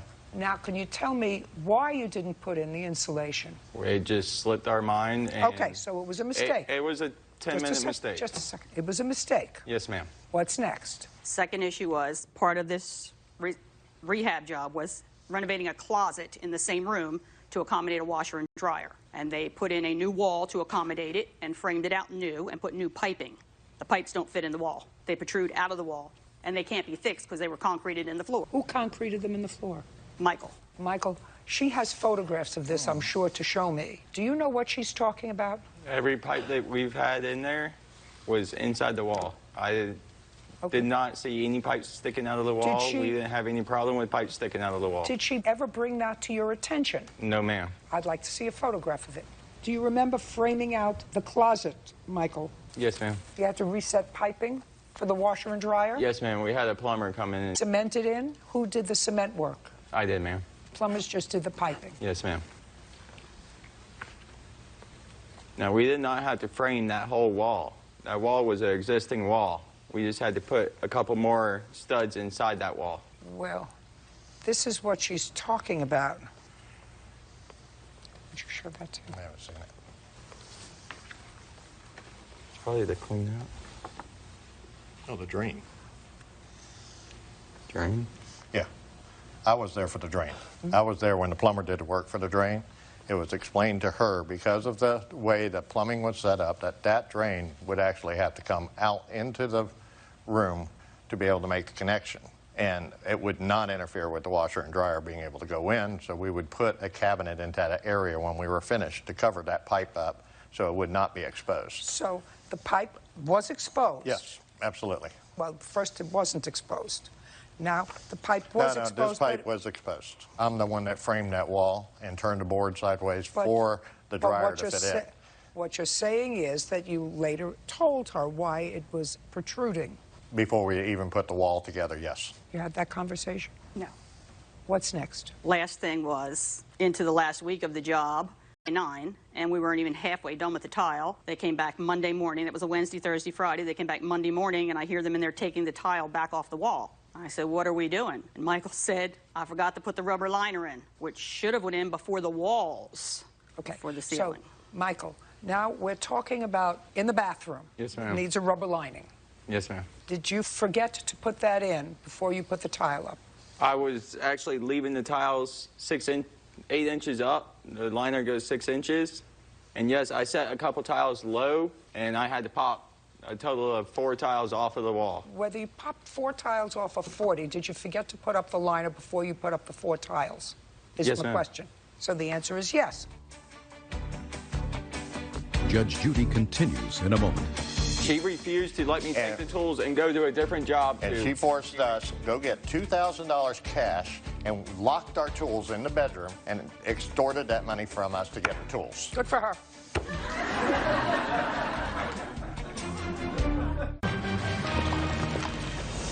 Real cases, real people. Judge Judy. Elaine Davis says contractors Jean-Michel Bureau and his son Michael owe for faulty workmanship and the cost to hire additional contractors. Okay, Mr. Brio, the plaintiff had enough. Your son made 2 mistakes in this renovation. I don't know whether I would have halted the job, but she felt as if she was sufficiently concerned. I can actually understand that because the first thing was the ceiling, and if the ceiling had gone up and she hadn't been there to notice that there was no insulation, you wouldn't know that. Once the ceiling is up, I assume the ceiling is up. You don't know whether there's insulation behind it, above it, or not. And this, you can uncross your arms, Michael. How old are you? 33. All right. He gave you back $2,000. Yes, and Judge, can I explain to you, I didn't halt the job at that point. What I did was halt the workers. I said, stop what you're doing, go outside. I need to talk to your boss. Because I'd already had several conversations with John. Can't you come and work on this job? I hired you to work on this job. Nope, this is what I got. Michael's the best I've got. I said, well, we have problems, okay? He's inexperienced and he needs help, were my exact words. I wasn't trying to be rude or ignorant to him. He said, nope, I can't, no, I can't. So I stopped the job. They called him. He called me on the phone. He came to my home. We sat down at my kitchen table and I said, can you not come and finish this job yourself? He said, no, I can't. I said, can you get me 2 other qualified people to come and finish this job? He said, not for 3 or 4 more weeks. I said, then we're done. Time. Just a second. I don't blame you because I get from his attitude right here that this was the reaction he had with you. Yes, and I also got, I'm glad you're so perfect that you've never made a mistake in your life. Okay. I got it. Exactly that. She never made a mistake in his life. He put up the drywall on the ceiling and saw the insulation there. She never came and told him that. He saw the insulation there. He unscrewed the drywall and put the the insulation into the ceiling without her. Do you understand, but she walked do you in and understand what noticed she's it. up against? I understand what she's up against. Well, maybe. I understand just from the way you're behaving. No. Just Don't the go way there. you're behaving here. I understand what But she you was haven't up asked me, against. and I'm the general contractor. I'm the one responsible for the listen job. to me. And I was on the job working a lot more than what she said. I was on the job 16 days. First of all, I'd like to see what the room looks like now. Your problem, Mr. Brio, is that she hired you. She didn't hire your 33-year-old son who made a series of mistakes that would concern me, too. She didn't throw you off the job. She called you and she said to you, I'm really dissatisfied with what's going on in the house, and I would really like it if you could come and finish this job. And you said exactly what you said. You've never made a mistake? That is an absolute lie. You just said it to me today. No, I never said that I had tell her, have you ever made a mistake? You mean you asked That is me if not I am true. crazy? Yeah, maybe. But it did not come out that way. I came back to the job. She had 3 people sitting at the table and says, I want you off my job. Okay. And she refused to let me take the tools and go to a different job that I had going on that I needed to work on, too. And she forced us to refused go let me get have my our tools. go get $2,000 cash, and locked our tools in the bedroom so we couldn't get our tools out of the house, and extorted that money from us to get her tools. Good for her. Well, good for No, don't, because you don't do I anything. could see from your attitude, sir, that she does not present as a hothead. She really doesn't. Excuse me? She doesn't present. Well, then your problem On is every you're single day, deceiving. she was yelling about something. I have a whole a text mail list here that you're welcome to read as evidence in this, that she has constantly, every single day, complained about something.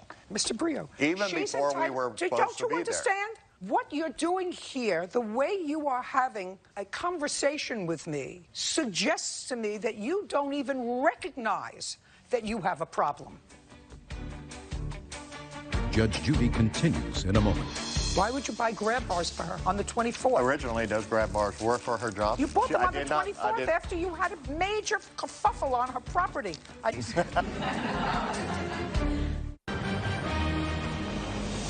Real cases, real people. Judge Judy. Elaine Davis has accused contractor Jean-Michel Bureau and his son Michael of faulty workmanship and owing for the cost to hire additional contractors. Now you agreed to pay him $8,500 to complete the job. Correct. How much did you pay other people for the job that you contracted for him to do for $8,500? How much did you pay other people to do that job? $14,000. So you were getting a big bargain from him. No, it wasn't a big bargain. Most of their work that was done had to be undone and then started over again. I want you to show me where they had to undo the pipes that he put in. Well, the pipes couldn't be undone. Okay. Don't say. Show me the pipes that had to come out. They did not. No. Correct. Okay. The ceiling, did it come out? No. So far you have the pipes and the fittings for the closet, and the ceiling is in. Yes. Okay. So that he's entitled to get paid for. Okay. Right? They did that work. And for that work, how much money did they get paid? $4,300. Yes. What other work of theirs? Well, then you hired somebody very expensive to do the bathroom for $8,500. You tell me what had to be taken down. Well, in lieu of them not putting the liner in behind the walls that were already done and the ceiling was done, they had to use a hydro barrier and a different type of material to create a rubber barrier, which was very expensive. The tile guy alone was $4,500. $5. If you don't install the liner prior to the rest of the work, then you have to take a different route, and there is a letter. Mounts to the outside of the wall. It doesn't. The liner does not go behind the wall. It goes on the outside of the wall, and the tile goes over the top of the liner. So she didn't have to remove anything off the wall to put the liner on. Correct. This is a bill from his plumber to finish the plumbing work. I'd like to see it.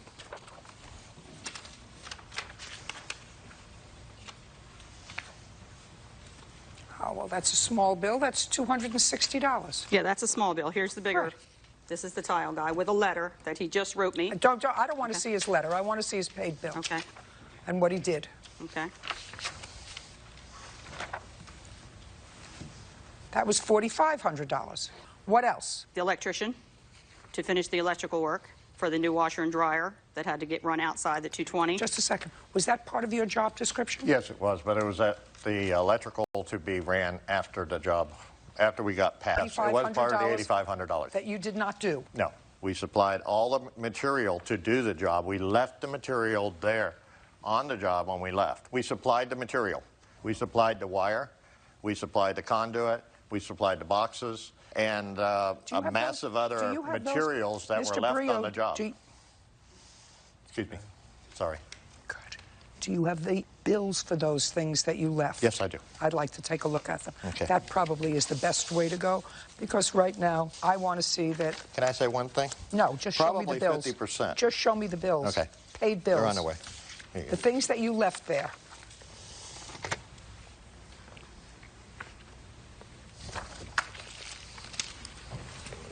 Mr. Brio, what was the last day that you were on property? Mr. Brio, what was the last day you were on property? What was the last day? No, May 23rd. Me? May 23rd. May 23rd. Yes, ma'am. Yeah.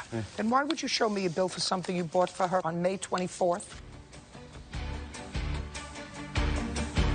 Judge Judy continues in a moment.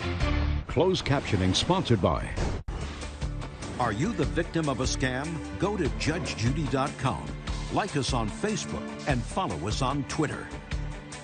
Now, why would you show... It was billed to me on May 24th. No, the Home Depot. Oh, then I... Then you what? Sorry. Then you what? Then I slipped that one in. Yes, you slipped By them mistake. in. You slipped one in, I don't know By what absolute you slipped mistake, ma'am. No, it was an absolute mistake. I also have... Just a second. The demolition of the property took 2 weeks. Am I speaking? Yes. No, I didn't know. I thought you stopped. I'm sorry. Would you show him the receipt for May 24th? Yeah, let me see what that receipt was for.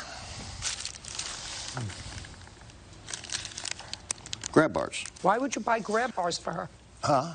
On the 24th? Originally, those grab bars were for her job. You bought them on the I 24th did- after you had a major kerfuffle on her property where the police were called. And you went and bought grab bars at Home Yes, ma'am. Depot for her? Oh, please, give me Yes, a break. ma'am. I ordered them. Your I counterclaim paid- is wait a minute. dismissed. Judgment for the plaintiff in the amount of $4,300. We're done. So the extortion, none of that matters. Employees are excused. You may step out. Judge Judy continues in a moment.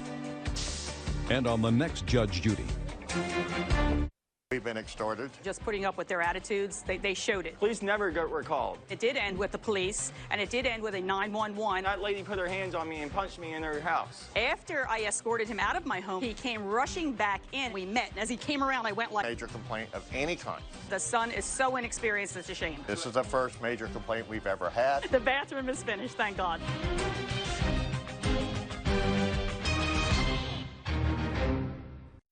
Do you know how the horse was injured? It had a large hole in its chest. Tragedy in her unsafe stables. You really had the responsibility to call a vet, but it's her responsibility to pay. She never called, text, nothing, zero. She said to you, you're not getting the horse unless you give me so much money. Then a horse owner starts trotting out excuses. She doesn't have a permit to run a boarding stable. When did you have this epiphany? When you had a problem?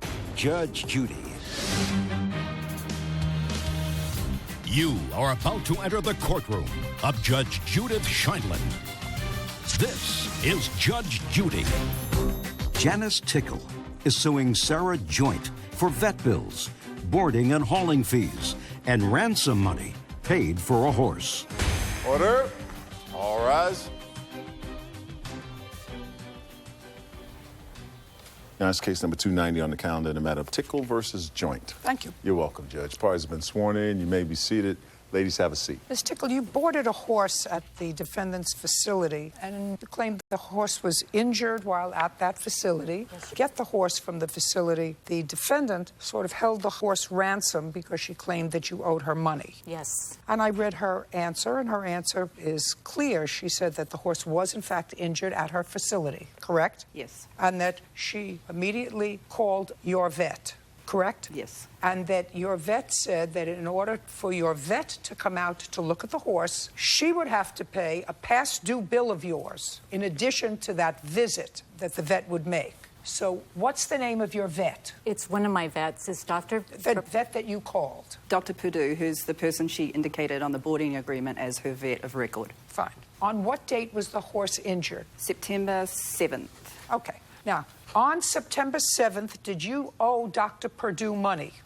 That's very easy. I can make a call. Yes, Your Honor. How much money did you owe Dr. Purdue? $280. How long did you owe Dr. Purdue the $280? It was 6 months or so, 9 months. Why didn't you pay the doctor their bill? I had sold my house and had moved. Well, and okay. You didn't pay the bill. Okay, so Right. she's absolutely correct. Called the doctor. The doctor said she owes me money. I'm not coming out to see this horse unless you pay what she owes me plus the visit. Which was $900, not $250. Not $280. Not $280. It was $900. That's what they told me. September 7th, did Miss Tickle owe you any money for boarding the horse? Yes, she had not paid September's board, which was due on the 1st. Did she pay August's bill? She did, but I think it was late. But she paid August's bill, so by September 7th, she really wasn't that much delayed. Not too late, no. But No. she had disappeared, and the horse was supposed to be picked up on September 1st, and I hadn't heard from her and couldn't reach her. Just a second. When you say the horse was supposed to be picked up, what does that mean? She advised me sometime in July that the horse was going to be picked up on September 1st. But I never heard from her. She never showed up. Nothing happened. She never called, text, nothing, zero. I thought the horse had been abandoned. Okay. Now, on September 1st, had you made an arrangement, because I read your complaint, to transfer the horse to another facility that was closer? That's what you say. So be careful your answer. Right. The date, though, is incorrect. It was an oral statement that I don't care if it's oral or not. Did you tell her that you were going to be picking up the horse on September 1st because, according to you, you were looking for another facility that was much closer to me? Because you told her But that. not on. I said I need to find the right facility. My horse has known allergies, which she gets hives, Your Honor, that are all over her body, and it's a health problem. The hives break open. She's not able to lay down. They get So why infected. didn't you pay your vet? I paid my vet when I got the bill. I dress, so. When did you move? I moved in August, put everything in storage. In September, I moved into... Well, this bill was due in December, Right, according this to was you. in So you would have December. gotten it January, February, March, April, May. You would have gotten the bill. Right, Your Honor. Okay. Usually I was present when the vet would come out. This is the first time a vet has ever seen my horse. I've owned her 10 years without me being present. Ms. I Tickle, have let's go. How much did you pay the defendant when you went to pick up the horse? When I went to pick up the horse on... Yes, in September. When I actually picked her up in September, How much did you pay her? Well, let me go back. Okay. Ms. Joint, how much was her monthly boarding fee? $325. So she owed you that in September? She owed me that, yes. Okay. Now, do you know how the horse was injured? It had a large hole in its chest. I have no idea how the horse was injured. No one was there, no one saw it. It's impossible to know. I'd like Horses, to unfortunately, injure themselves quite regularly in their paddocks, and you don't know necessarily how they did it. Well, I'd like to see what you wrote up about the horse's injury. What I wrote about Did it? you have a log, I assume, that you keep with regard to the horses that you board? I don't board horses regularly. This was a one-off situation. She was a companion horse for my horse because another horse went away, so they didn't like being alone. But it's not a regular thing. It's kind of like a roommate situation. Do you have a contract? Yes. I like what? I met the defendant because she advertised a stall for rent, boarding stalls in Craigslist. How long did you keep your horse there? From January 13th, 2014 until So it was there for a September. very long time, and Yes. clearly you were satisfied. Yes. Otherwise, you would have moved it. Right. Everything was fine up until I got hurt. Okay. This is your contract. And this says that if the horse becomes injured, which the horse clearly was, that it's your responsibility to first try to contact the boarder. Which I did desperately. Just a second. That's fine. And the second thing that you do is, if you can't contact her, she gives you permission to contact her vet. Correct. Which you did. Correct. If the boarder's veterinarian is unavailable, the boarder authorizes the stable to call its veterinarian in an emergency, and that the boarder will be fully responsible for all veterinary charges so incurred. So you really had the responsibility to call a vet, but it's her responsibility to pay. Right. Right? Absolutely. Correct. So the part of your request for vet bills, she's not responsible for those pursuant to this contract. You are. Right, Your Honor, but her boarding contract, she doesn't have a home occupational permit required to... Hey, you kept the horse there for 9 months. Right. When did you have this epiphany that she wasn't allowed to do what she was doing? When did you have this epiphany? When you had a problem? What I'm telling you is you have a contract, and your contract says that you pay the vet bill. Right now, you owe her $325 because your horse was there in the month of September. Has this happened? You paid it? Yes, I did. Great. How much did you pay her? I paid $325. I sent it to her through bill pay. Is that correct? It was cancelled. I have an email from my bank saying it was cancelled. I canceled it, Your Honor, after... So you owe her $325? No, I paid that... She gave me a billing, Your Honor, when I came. To pick up the horse, she said to you, you're not getting the horse unless you give me so much money. Right, and she added on erroneous charges and add-ons. Just a second. How much money did you give her? I gave her $1,584. Okay. Now we come back to you. What is $1,584 for? I have a line item billing of everything that I did for the horse, being that I had understood the horse was abandoned for the last 2 months. Well, I don't care what you understand, actually. I don't care what you understand. 7 days is not abandoned. She had not been to see that horse for months. That's not true. That's actually impossible because she told me that a month prior or 2 months prior, she had a conversation with you that she was moving the horse. I believe it was text or by smoke signals. She had not been to the facility to see her horse. Listen to me. It doesn't matter. So far, she owes you $325 for boarding for the month of September. I'd be happy to show you the billing with the receipts that I have. Take a look.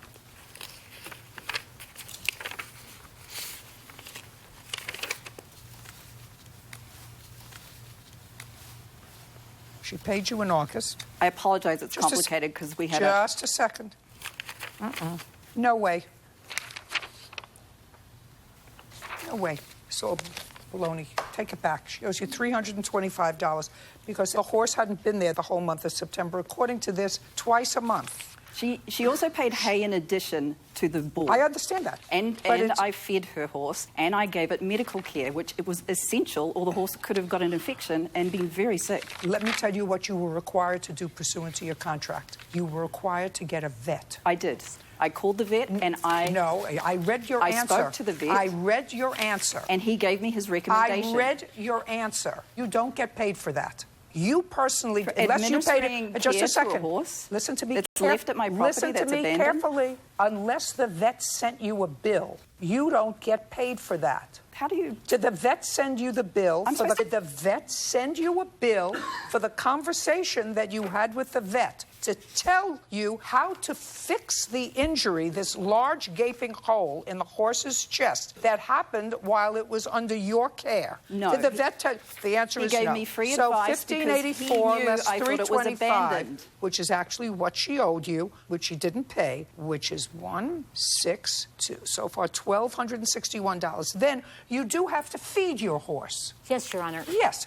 So how much does it cost for the horse's food for the 9 months that the horse was there? It was $100 a month average for 6 bales of hay. That's what my size horse consumes. Over the 9-month period, what did you pay? I paid for on food? average of $120 a month. Well, now it's from 100 to 120. Why don't we think again? How much did you pay for the horse's food for the 9 months that the horse was there? $120 a month was for the hay. Fine, less 120. No, I paid that though. I paid that. She would give me. In September? She would tell me the amount. Just a second. In September? That's in her billing. Just a second. What that's billing? in her billing that she gave to me. Oh, I'm deducting certain figures. I'm deducting from what you gave her, $1,584.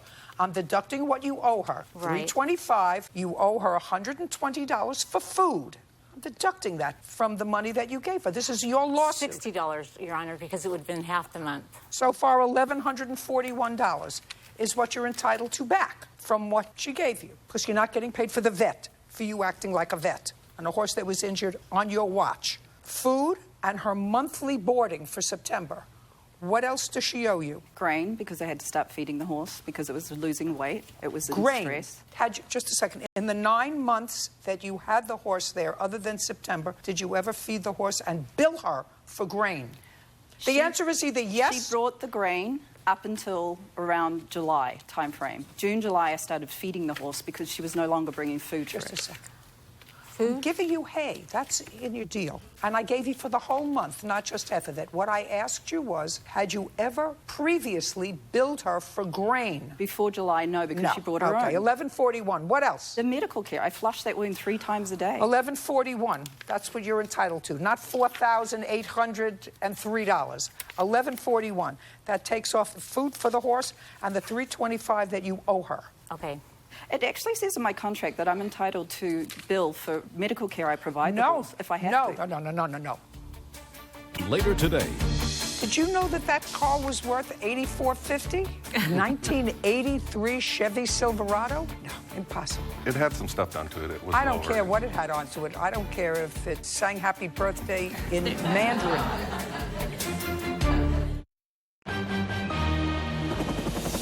real cases, real people. Judge Judy. Janice Tickle says Sarah Joint wouldn't return a horse she was boarding for her. Janice is suing for her damages. Now, it says that you are required to provide veterinary care. I gave by the a veterinary care under veterinary advice. Are you a licensed veterinary No, doctor? but my witness is a vet tech, and I went under her advice and the doctor's advice Good. on how You don't to get treat paid the for wound. that. 1141. Judgment for the plaintiff. We're done. Why did you excuse me and step out? If it were her horse and the tables were turned, I would have called another vet and another vet and another vet. She didn't contact me for a week after the horse was injured. Until I had that horse, the gapping wound. I texted her, I called her, I emailed her. Sealed up and cleaned up. I went way above and beyond. I learned a lesson. I will never board at a private backyard facility. Take care of your animals and go visit them when you're supposed to. And certainly not through one I find on Craigslist. And now, Mrs. Gutierrez, step forward. Matthew and Dawn Fawcett are suing Caleb Gutierrez for money owed for a truck. Bird, would you do me a favor? I don't know if our books go back this far. I'd like you to look up a 1983 Chevy Silverado and tell me what the blue book value of that car is while I'm inquiring. This is what the lawsuit is about, Mr. and Mrs. Fawcett. It is your claim that you hired the defendant to redo a kitchen project for you. In addition, you say that you sold him a 1983 Chevy Silverado for $3,000. We didn't sell it to him. It was part of our payment to Caleb for the kitchen job, plus we added cash in on top of that. So you were doing some barter. Correct. I'm going to find out how much the truck is worth. $84.50. $8,000. $8,450. 1983 Chevy Silverado? No, impossible.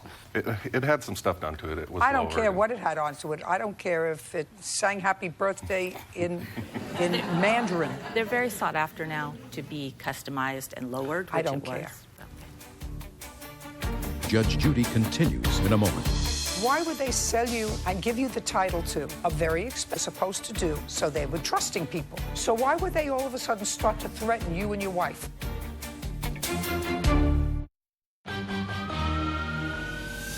Real cases, real people. Judge Judy.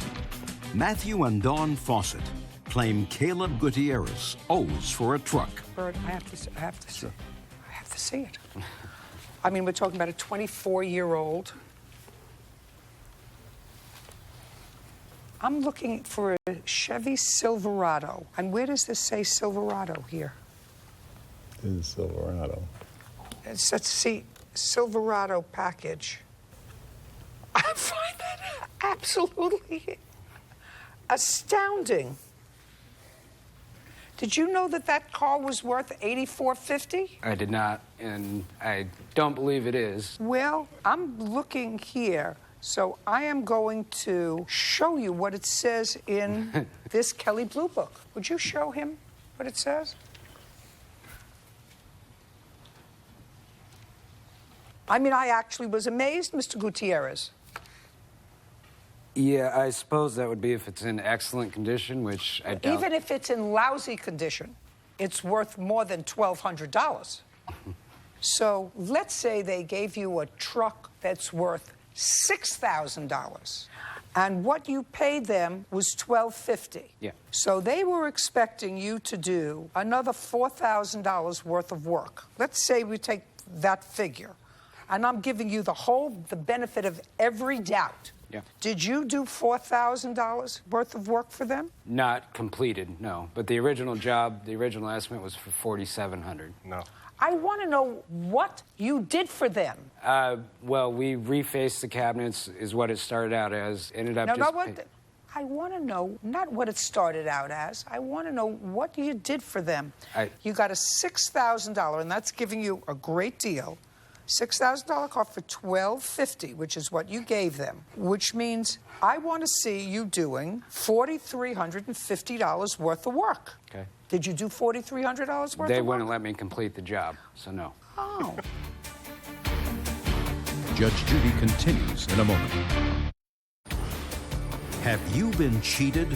Go to judgejudy.com. Like us on Facebook and follow us on Twitter. Now, they're only suing you for $3,500. I don't believe they thought the truck. You don't think it is? I don't think it is, but that's what the book says it is. The fair price in there was, I think, $1,450, it said. No. What's the fair price? I think he made a mistake there. Maybe I was looking at the wrong one, but I think you were. I think that the Silverado package added 10% onto the long bed truck. Okay. What's the fair price? $4,225. $4,225.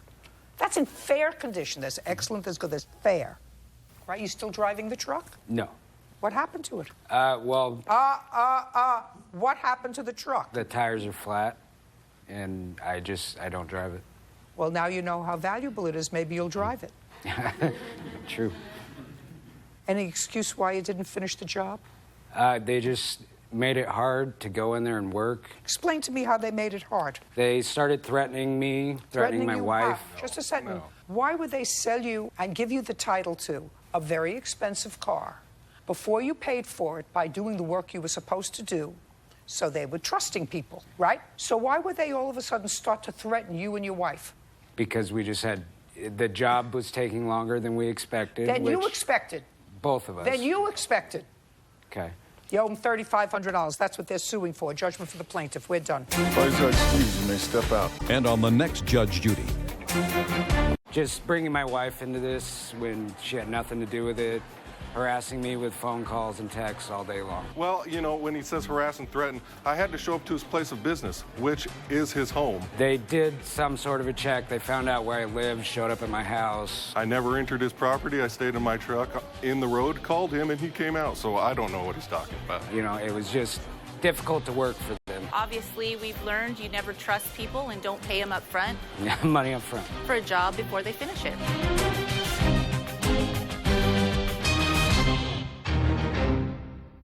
You did not let her know you were moving to Texas. Correct. Parents on the run from one another. She moved 2 weeks after she was pregnant. She was receiving child support in Maryland while she was getting welfare in California. Or a dad fleeing from his responsibilities. How much child support were you sending? $800 a month. And were you receiving that? No, and definitely not all the time. He is about $9,000 to $10,000 behind right now. Judge Judy.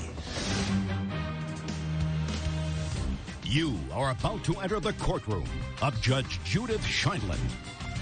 This is Judge Judy. Ezra Masters is suing the mother of his child, Chanel Martin, after she blocked him from seeing his daughter. Order. All rise.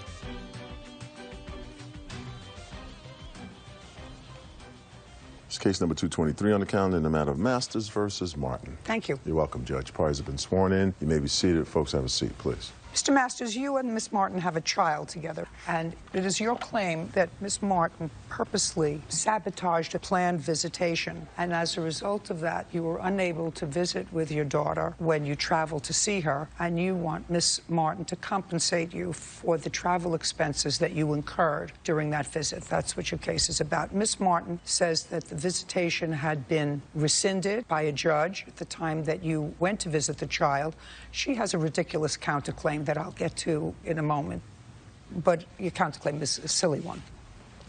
Now, how old is your child? She's almost 4, 3.5. And where do you live, Mr. Masters? Dallas, Texas. And where do you live, Miss Martin? California, Los Angeles.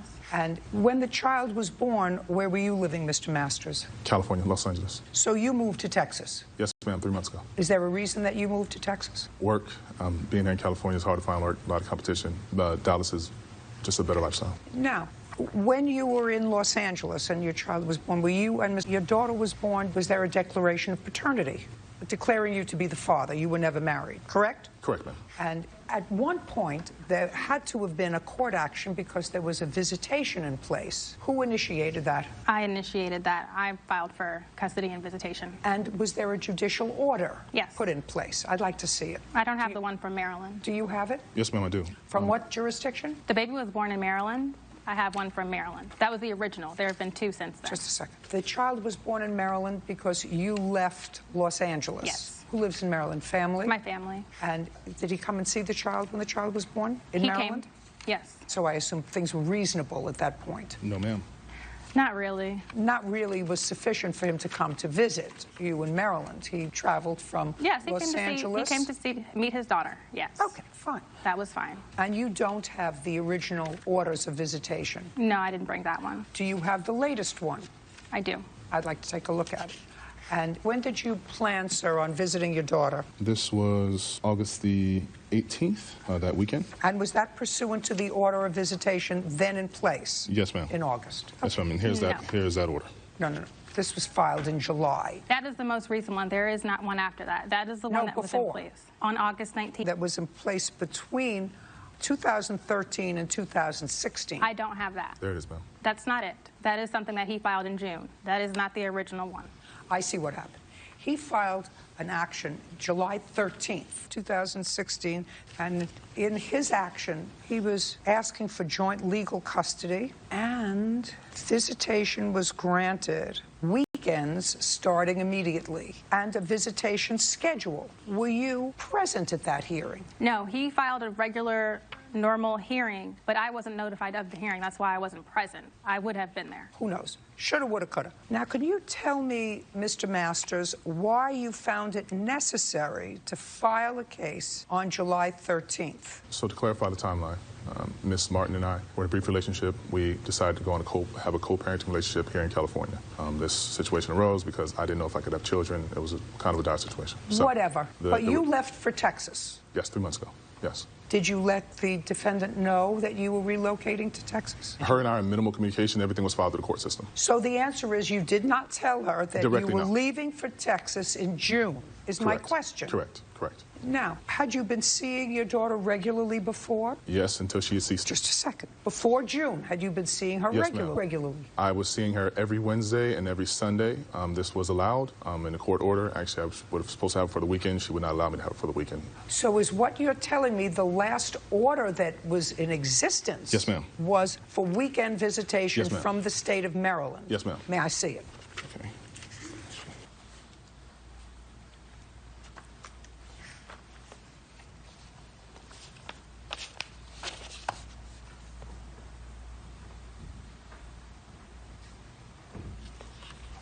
Mr. Masters, Yes, ma'am.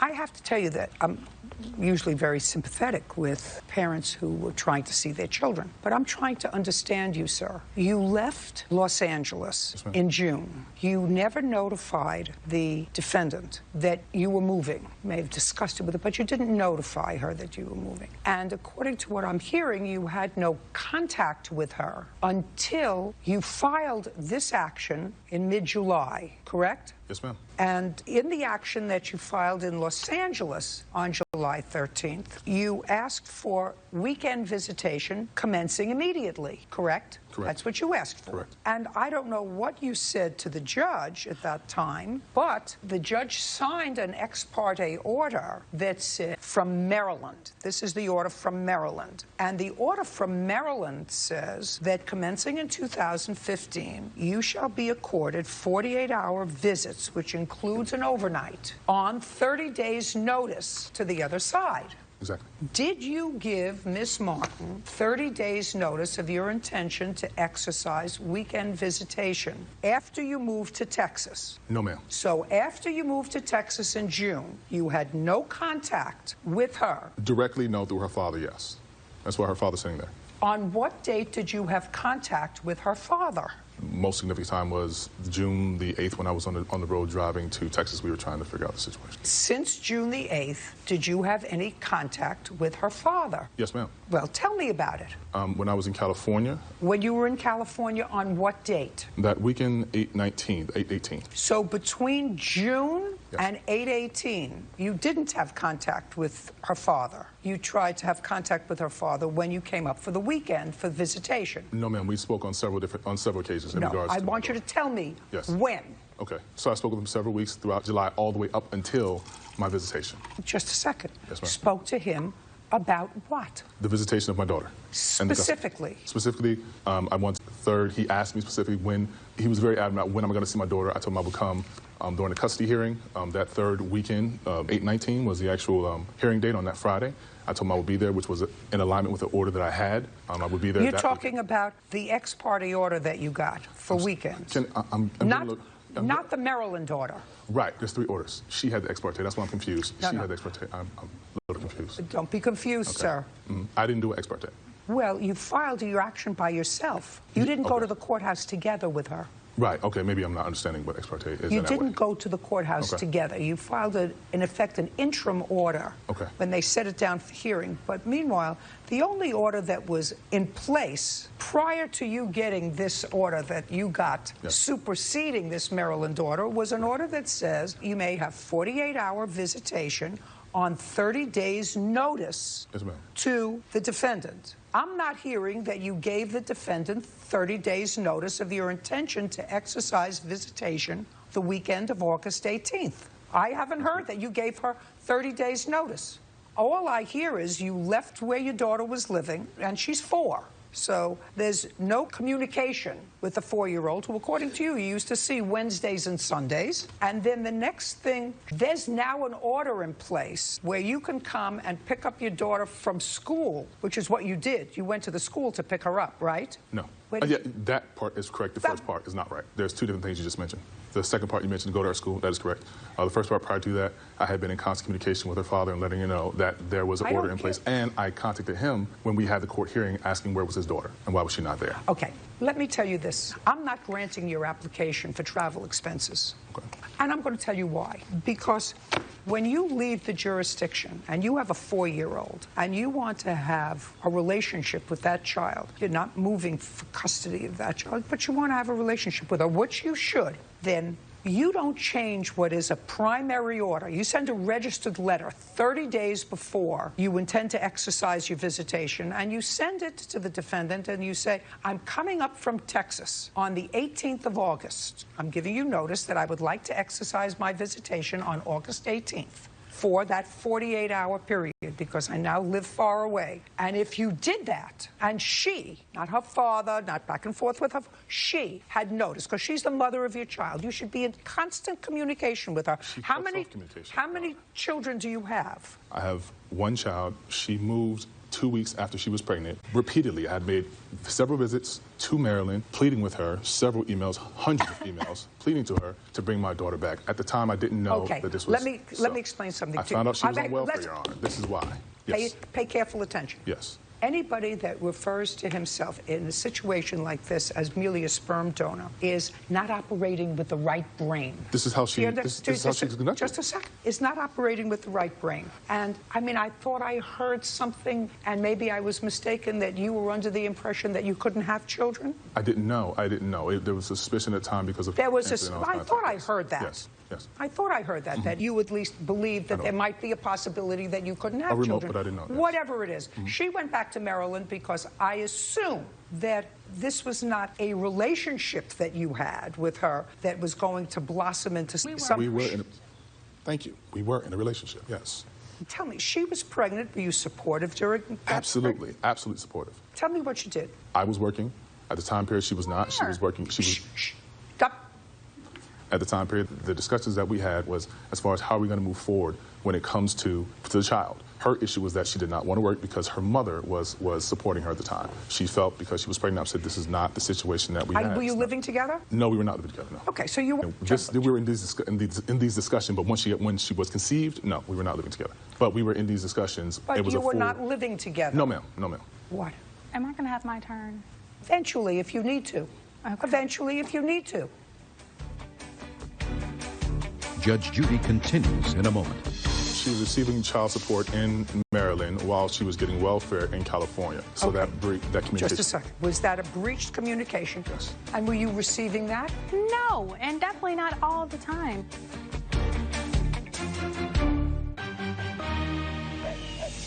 Real cases, real people. Judge Judy. Ezra Masters says the mother of his child, Chanel Martin, owes for travel expenses after she blocked him from seeing his daughter. The defendant is countersuing for lost wages and emotional distress. So the defendant went home to be with her family while she was pregnant. It was wonderful that you went there and visited twice. No, I'm sorry, 4 times, but yes. That's great.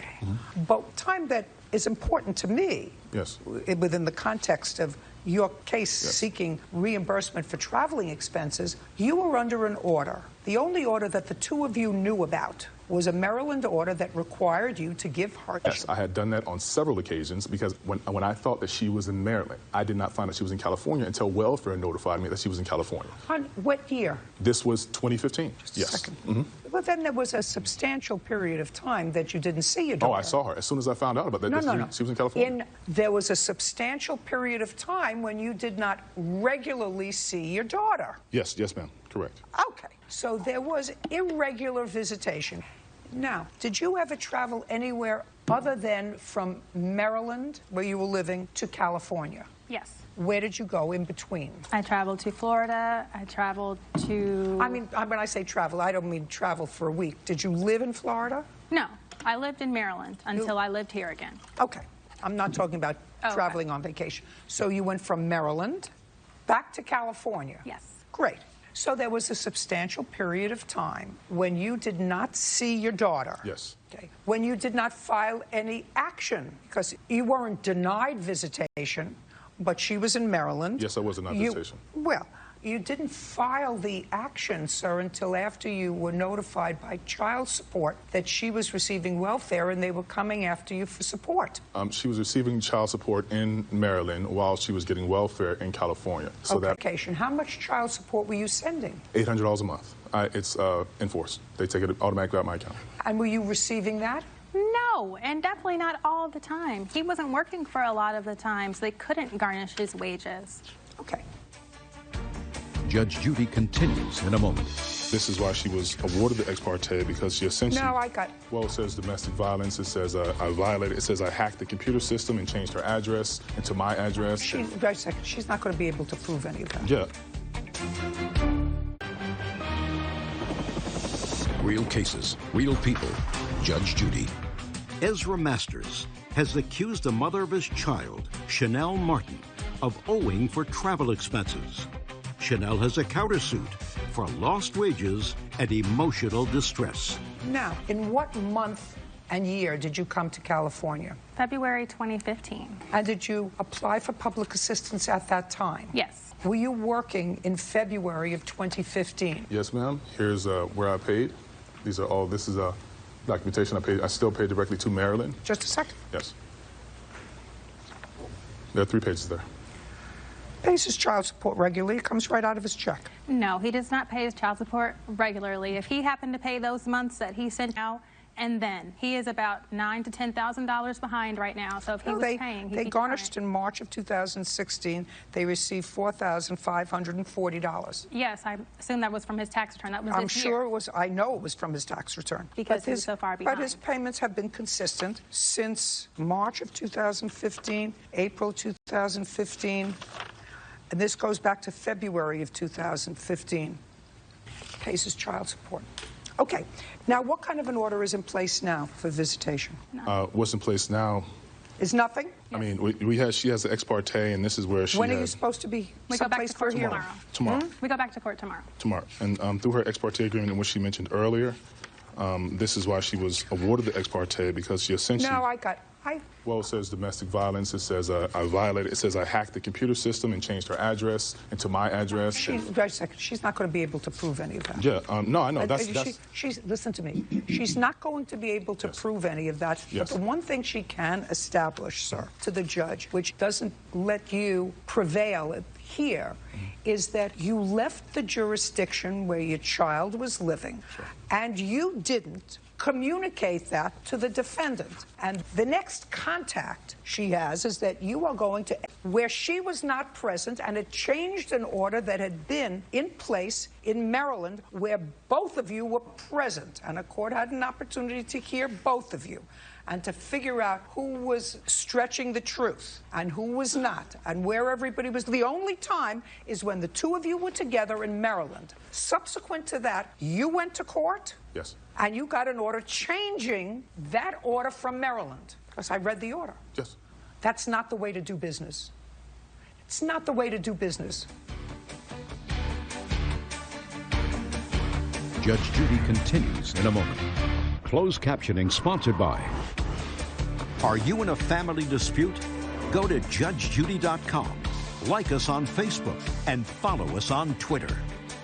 Now, I'm telling you, whether you like him or not, you picked him. Your daughter has a right to know her father. I'm sure that the family court judge before whom you appear tomorrow will let you know that that's the way they feel. He can see her. He just doesn't. No. Great. She has denied me every time. Just a second. Majority. Well, that's not true, sir. That's not true, Ma'am, that because is you true. told me Yes, ma'am. at this hearing that before you left in June, you were seeing the child on Wednesdays and Sundays. That's the time That's what you and told she me. disallowed Your me case from is seeing my dismissed. child. We're done. Okay. Thank you, Your Your Honor. counterclaim, I said. Excuse me, step out. Judge Judy continues in a moment. And on the next Judge Judy. My daughter's the victim because this woman doesn't see that I'm a fantastic father trying to love my daughter. That's it. I mean, he's using the court system to, I guess, save face. He's a very absent parent. And my daughter is only a victim because this woman has... He gave a nice little spiel about how he wants to be a dad. It's false. Making a point to keep my daughter away from a loving father, to me, makes no sense. He's having an adult temper tantrum, and instead of actually being a dad... She needs to grow up. It's really unfortunate that people can see a woman in a pretty dress, pretend to be innocent and just assume that she's right. Because she's 3.5. He could have been a great dad by now. He'd rather play around and spend his energy trying to upset me. I'm going to fight to the day. If I have to stalk this woman from a bridge to make sure that my daughter's okay, then that's what I'll do. I mean, if he wants to be a dad, I can't wait for that day for him to actually be a father. But if not, we are really fine without him, so...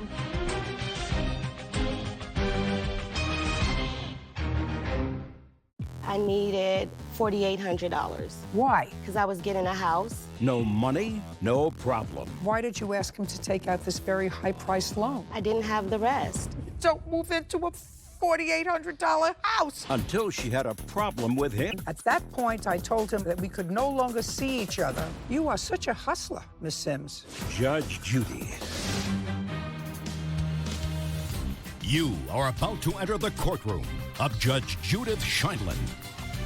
This is Judge Judy. Sean Chris Boykin is suing his ex-girlfriend, Maisha Sims, for an unpaid loan and lost wages. Order. All rise.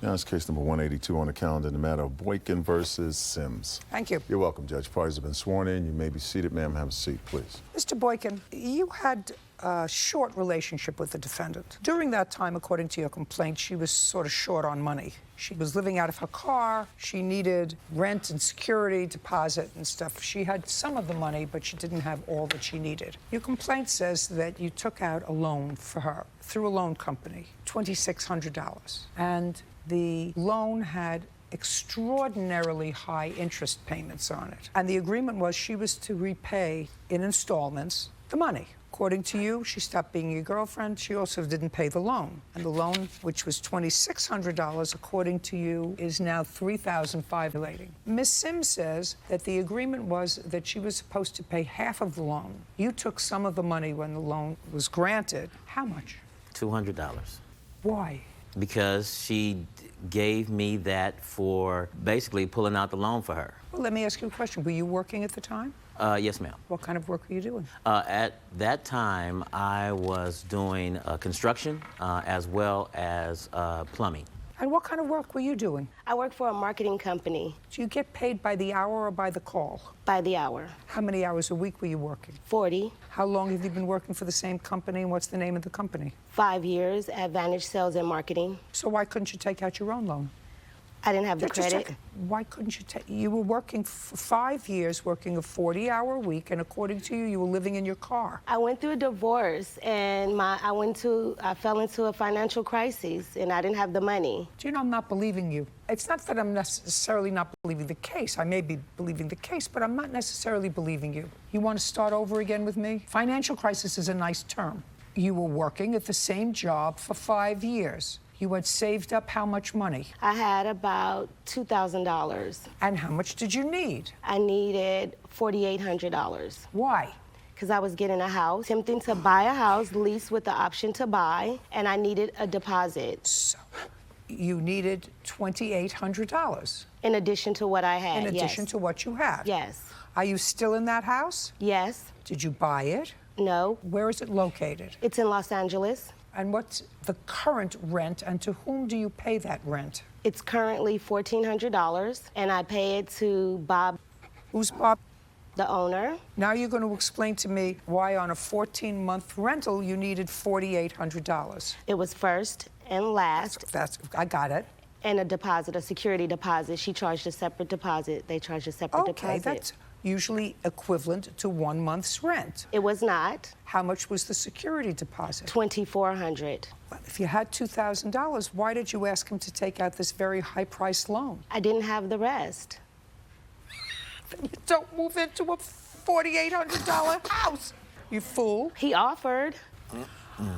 I would like to see all of the loan papers that you filled out. Yes, ma'am. I don't want to see a Xerox copy. They don't use Xerox anymore. What do they say? A copy of anything. I want to see the loan papers that you filled out. Okay, sir.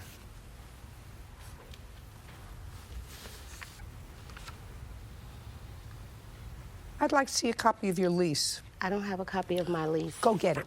I didn't bring it with me. Well, we'll get it. We're going to get it. We'll get it, and I'll see you after lunch. Get me a copy of your lease.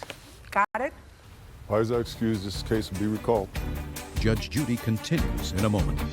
What you're trying to tell me, sir, that you were never intimate with the defendant? There was no intimate relationship, Your Honor. I didn't say if you were in a relationship. I said, were you intimate with?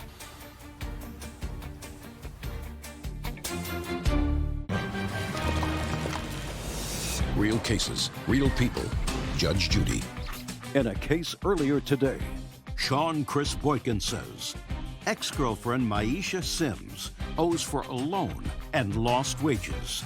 Yeah, this is a recall of case number 182 in the matter of Boykin versus Sims. Thank you. You're welcome, Judge. Parties are reminded you're still under oath. Okay, Miss Sims, when we left, I sent you home to get from your landlord a copy of your lease. Do you have it? I do. I'd like to take a look at it. Sure.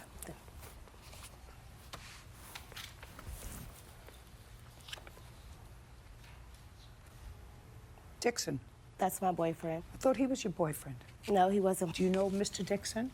I met him. When did you meet him? Probably about a month and a half ago. Tell me the circumstances surrounding you meeting him. I was starting to get tired of dealing with the defendant about giving me my money. And so I went over, which was probably, I would think, probably ill-advised on my half, but I went over to confront her about my money because she had clearly broken the agreement that we had. So I told her, it was one morning about, I think maybe about 7 o'clock in the morning. I went over there and he happened to be pulling out from the house that they bought, that she bought with money. Oh, they're tenants. Well, okay. They moved in as co-tenants. Okay, yes, ma'am.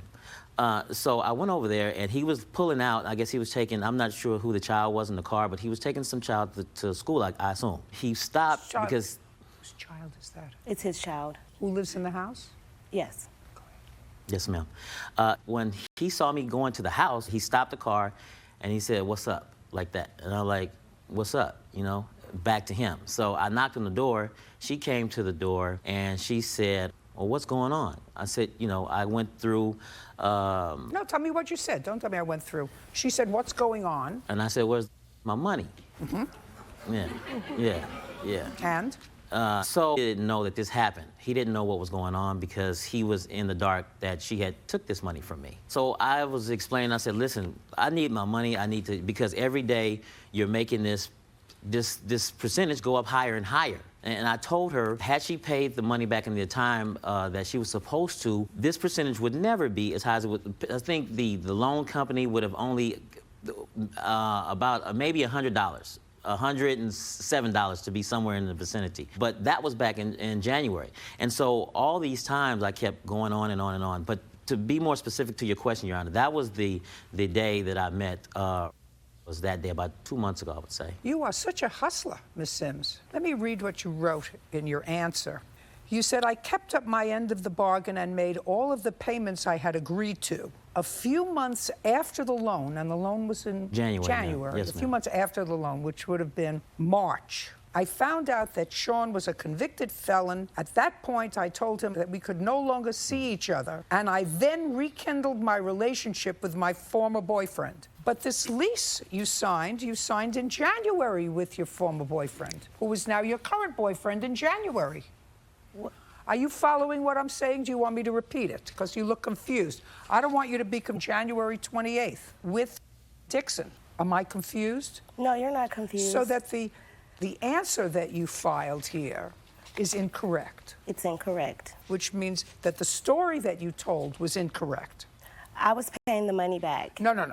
Which means that the story you told here in this deposition that you signed is incorrect. That's incorrect.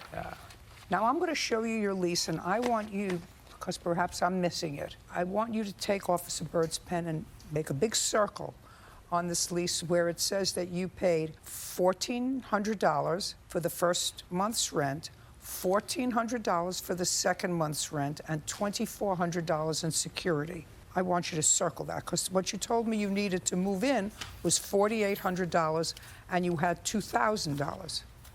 So I want you to circle the $2,400 I see. Now I want you to circle where you paid the $1,400 first month's rent and the $1,400 last month's rent. Here you go.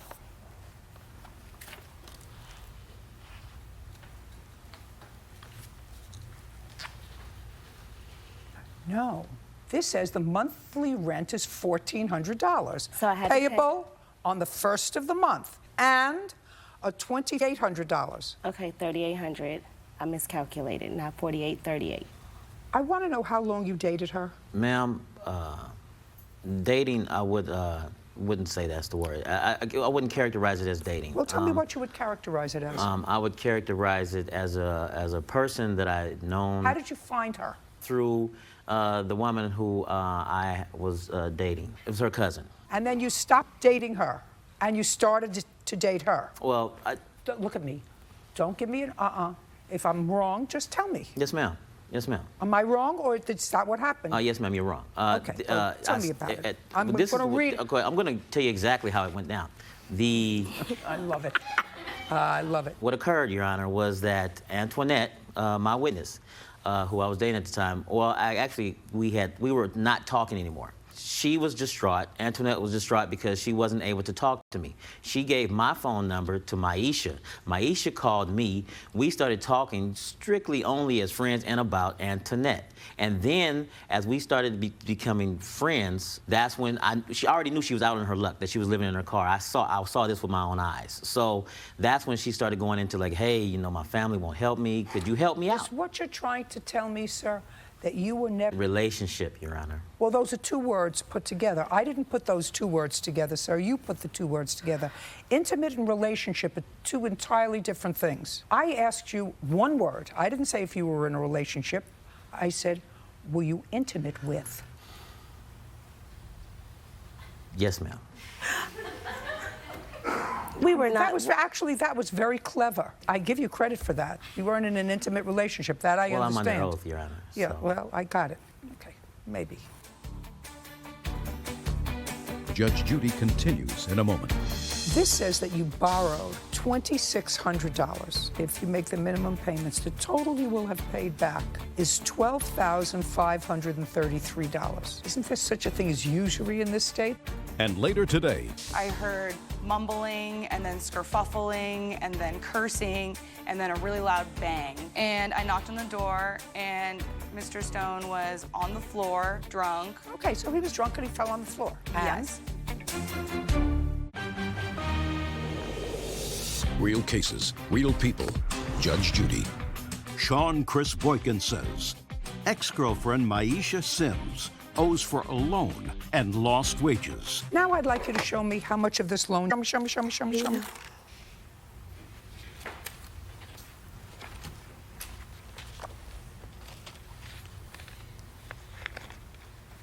What is this? That's the receipt from the place showing how much I paid to date and what the principal is left. Total paid was $500. No, the total paid is on the other receipt with the card. I paid a total of $1,500. Oh, no, this is nothing. You see, this is nothing. Well, the loan is in his name, so they won't give me. I don't know why they gave you this. Because I've been making the payments on it. Show me. Show me checks, money orders, receipts. Show me. I paid cash. I just gave it to you. Then you get a receipt. No, you don't get this. You get a receipt. If it's a loan company, then you get a receipt. Now, Speedy Loan, unsecured. Did you ever have any further contact with her boyfriend? No, other than that one time I mentioned to you a few minutes ago, no. I want to say how absolutely ridiculous you are. This says that you borrowed $2,600. If you make the payments that they tell you to make, if you make the minimum payments, the total you will have paid back is $12,533 at the interest rate of 135.393%, which I actually don't state. Yes, ma'am. It was a ridiculous thing to do, but with Maisha, we had worked out between ourselves that if you pay this amount, the only amount of money that Speedy Loan would have received in interest would have been about $107. Who paid the $140 when the matter went to collections? I did. You did? I've been paying all the $140 payments. Great. That's what you should continue to do. The case is dismissed. I'm done. Parties are excused. You may step out. I did something nice for somebody. I borrowed the money. I've been paying the money back. He helped her, and then she didn't pay him back. Threatening, just influencing him a lot. This is overwhelming right here. This is too much, man. I won't borrow this kind of money again. It was a big mistake. And now the next case. All parties in the matter of Stone versus Railing. Step forward. Scott Stone is suing his ex-roommate, Kristen Railing, for the return of his rent and deposit. Mr. Stone, you want your rent and your deposit back. Yes, ma'am. You moved in with Miss Railing on the 1st of March. Correct. And your rent was how much? $600 per month. And you gave her a $300 security deposit. I gave her $1,200 down completely in total. First month's rent and last month's rent, or was it first Correct. month's Both rent? first month's and then a deposit. And you gave that to her when you moved in on March 1st? The 28th, I believe, or according to this, the 26th of February, I made the last $900 payment on the $1,200. And you didn't move in until March 1st? Correct. Okay. Now, I want you to tell me, Miss Railing, I read your answer, and your answer says that Mr. Stone was a problem from the beginning. Yes. Did that mean March 1st, March 2nd? Honestly, I noticed the first incident on the night that I came to pick up the final deposit. I went to his house to pick up his deposit, the rest of the money, and he had asked me to give him a ride to a show that he was going to, and I noticed in that time that he was quite intoxicated. Okay, and then he moved in. And he had just broken up with his girlfriend, so I assumed that he was going through a rough patch, and he was drinking, and that was fine. But then about 9 days after he moved in on March 9th, I was trying to sleep, and it was about 10 o'clock at night, and I had to get up early. I'm a circus acrobat, and I train a lot, and the whole house goes to bed early. And at about 10 o'clock, 10:30, I heard mumbling and then skerfuffling and then cursing and then a really loud bang coming from Mr. Stone's room, which is directly connected to my room. And so I knocked on the door. I wrote my roommate right after the incident, and it was 10:50, so sometime before then. And I knocked on the door, and Mr. Stone was on the floor, drunk. I asked him if he was fighting with somebody. He was alone. I asked him if he had heard any noises, loud banging or anything, and he looked at me as though there was no noise. Okay, so he was on the floor. He was drunk and he fell on the floor. Yes. And what happened? And then I told him that, this kind of behavior wasn't acceptable and that maybe he was unhappy living here, and I never evicted him, but okay, it was you have to give him his money back. Let's be clear. Judge Judy continues in a moment. Have you been cheated? Go to judgejudy.com. Like us on Facebook and follow us on Twitter. Okay. You should want to give him his money back. How much did you give him back? So far, I have given him nothing. Well, you have to give him his money back. I tried to break down the bills. Let me explain something to you.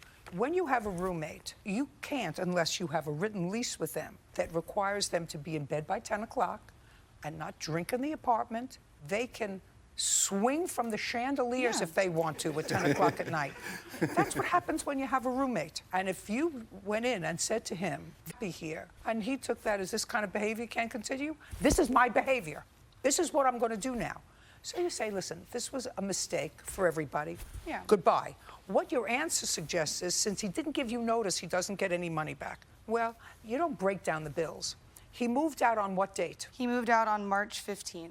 He's being very, very nice to you. I would have given him his entire $1,200 back that he gave you, because you can't dictate to him. You and your 3 roommates are responsible people. You should probably, and if you all go to bed at 10 o'clock and get up early in the morning to train, you should probably live alone together or live with somebody whose job is consistent with yours so that they too go to bed at 10 o'clock. When we spoke beforehand. If it's not in writing and part of your lease, it doesn't exist. He's only suing you for $900. He's suing for the return of his security deposit and for half a month's rent. He's being very reasonable.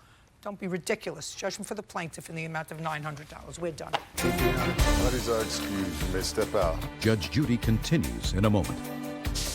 And on the next Judge Judy. At some point, the engagement was broken. I had been forced out of the home by police escort. His son came over, said I had a knife, and his daughter came in waving elder abuse paperwork. Next Judge Judy. He completely bailed on us. Hey, I won, so whatever, right? He fell down drunk and was cursing and screaming. There might have been some cursing, there might have been some mumbling, but I don't think I was being out of line. I definitely wasn't drunk. What friendship? Everything has lifespan, and some things just need to be let go of, right? You claim that the horse that they sold you was lame. You want your money back. Tricked by crooked horse traders? So you had the horse for almost 3 weeks. Almost. I don't know what you did with the horse in that 3 weeks. Or sellers saddled with a dishonest buyer? But I wasn't able to ride that horse. You posted something on the internet with you riding the horse. And that was the only time. I don't believe you. Judge Judy. You are about to enter the courtroom of Judge Judith Scheindlin. This is Judge Judy. Tia Erickson is suing 17-year-old Nikki Parent and her father, Richard, for the return of money she paid for a horse and for vet bills. Order. All rise. This case number 300 on the calendar in the matter of Erickson versus Parent. Thank you. You're welcome, Judge. Parties have been sworn in. You may be seated. Folks, have a seat, please. Ms. Erickson, you bought a horse from the defendants and claim you want your money back. Correct. And in addition, you resorted to a little self-help, and you took the horse, and without their permission, without their knowledge, you trespassed on their property and returned the horse. And they have a counterclaim because you did that. You said, hey, you had no right to trespass on their property, you had no right to return the horse. In addition, they're suing because now they've taken care of the horse for, I don't know how long, for feed bills and whatever. That's their counterclaim. Now, I'm going to start out with you, too. How many horses do you have? Well, technically 3.5. I have a miniature as well, but 4. Where did you get them? I purchased Maya from one of my friends in Just a 2012. second. You purchased? Maya, and then... From a friend? Yep. Not yep. Yep is not an answer. Yes is an correct. answer. In 2012? Yep, sorry. Yes is the Yes. answer. And how much did you pay for her? $1,000. What's the other horse that you have? I have Hope, which was a rescue, and Mel. Just a second. Hope was a rescue from where? My farrier, so the one who trims their feet. He brought her to my attention. She needed help, and she was very overweight, and she had bad feet, so I took her in my care. When? That was in, I want to say, 2013. What else do you have? I have Melvin, and I bought him in 2014. Or I didn't buy him, but she decided to give him to me for free because she knew he'd be in good hands. Where did you get this horse from that you sold to Miss Erickson? I actually, when I was younger, I would ride her because I knew the owner, and she brought to my attention in 2014 that her and her husband got a divorce, and she needed someone to take the horse because she wasn't getting the proper care, so I went and rescued her as well. So you paid nothing for her? Yep. Yes.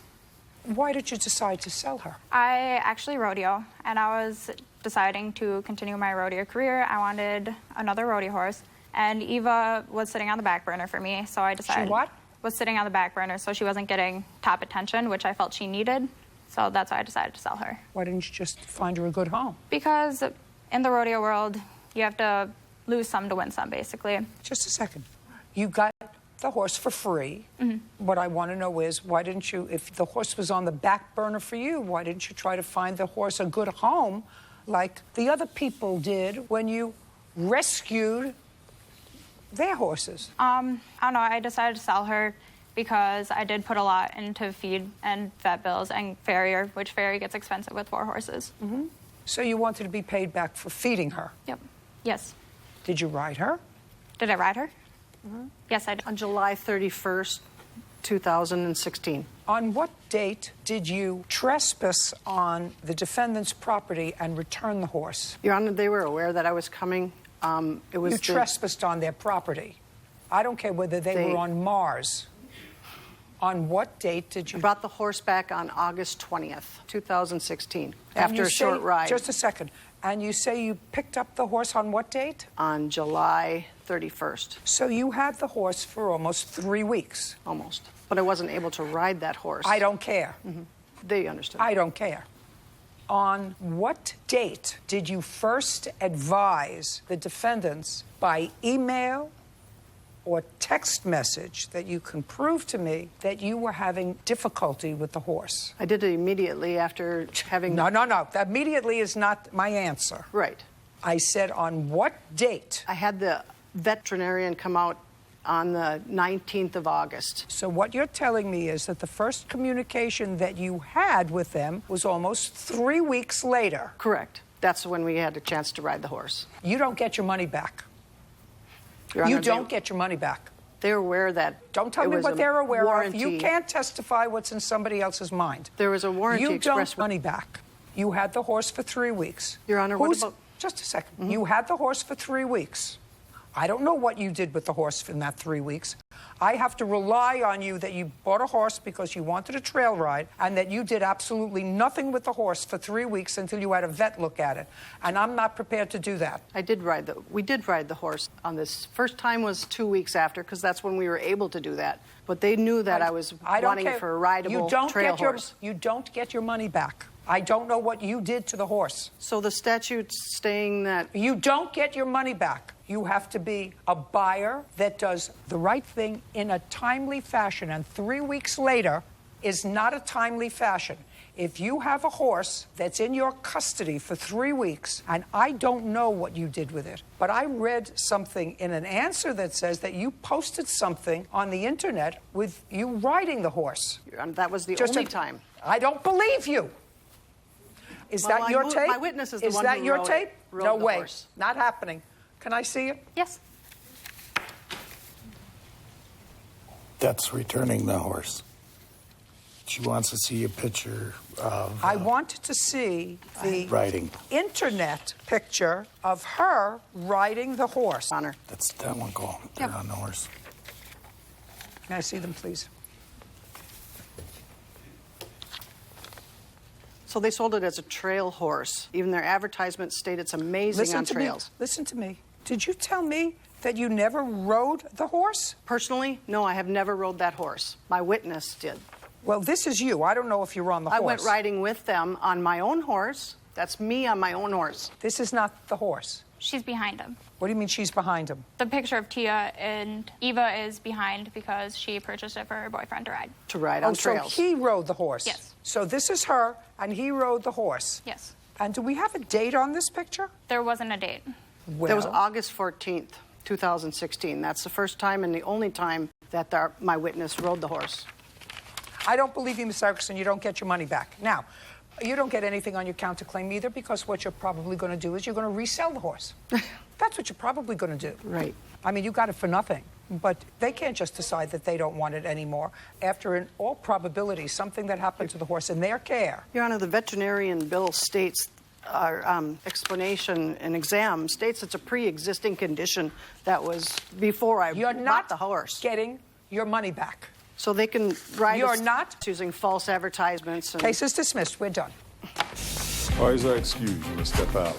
it seems to me that Mr. Parent is teaching his daughter how to lie, cheat, and steal people's money. Well, Miss Erickson slandering my teaching of my daughter is kind of ridiculous because By advertising that it was amazing on trails, rides double. her own vet report told her the hooves were bad, needed to be done. The vet report showed that this horse had chronic progressive arthritis with bone spurs. And they weren't done. We had to do them as soon as they returned her. Which was very chronic and very grade 4 lame, they said. The feet on the horse are the most important part of the horse. We wanted to go riding together, which has been destroyed now because We rescued her once and we're rescuing her again. of the poor lame horse. I feel bad for where it's ending up being. Because then I can know who's taking care of her and I trust myself. But I have no say. I'm happy she's back. And now, the next case. All parties in the matter of Bartolomeo versus Wooten, step forward. Linda Bartolomeo is suing her former tenant, Nathaniel Wooten, for unpaid rent, late fees, damages, and the return of property. Ms. Bartolomeo, you had a rental property that you rented to the defendant's then-girlfriend. Yes. He moved in with the girlfriend, whenever is signatory to the girlfriend's lease, correct? No, ma'am. Did you have your own lease? No, not that time. I did not. Did you ever have your own lease? Once she moved out and I signed a new lease, I did. Okay. Do you have a copy of that lease? I have it on my phone, ma'am. Do you have a copy of that lease? Yes, I do, and the amendment. I'd like to take a look at it. That's the amendment. This is the original lease. Lease. Amendment.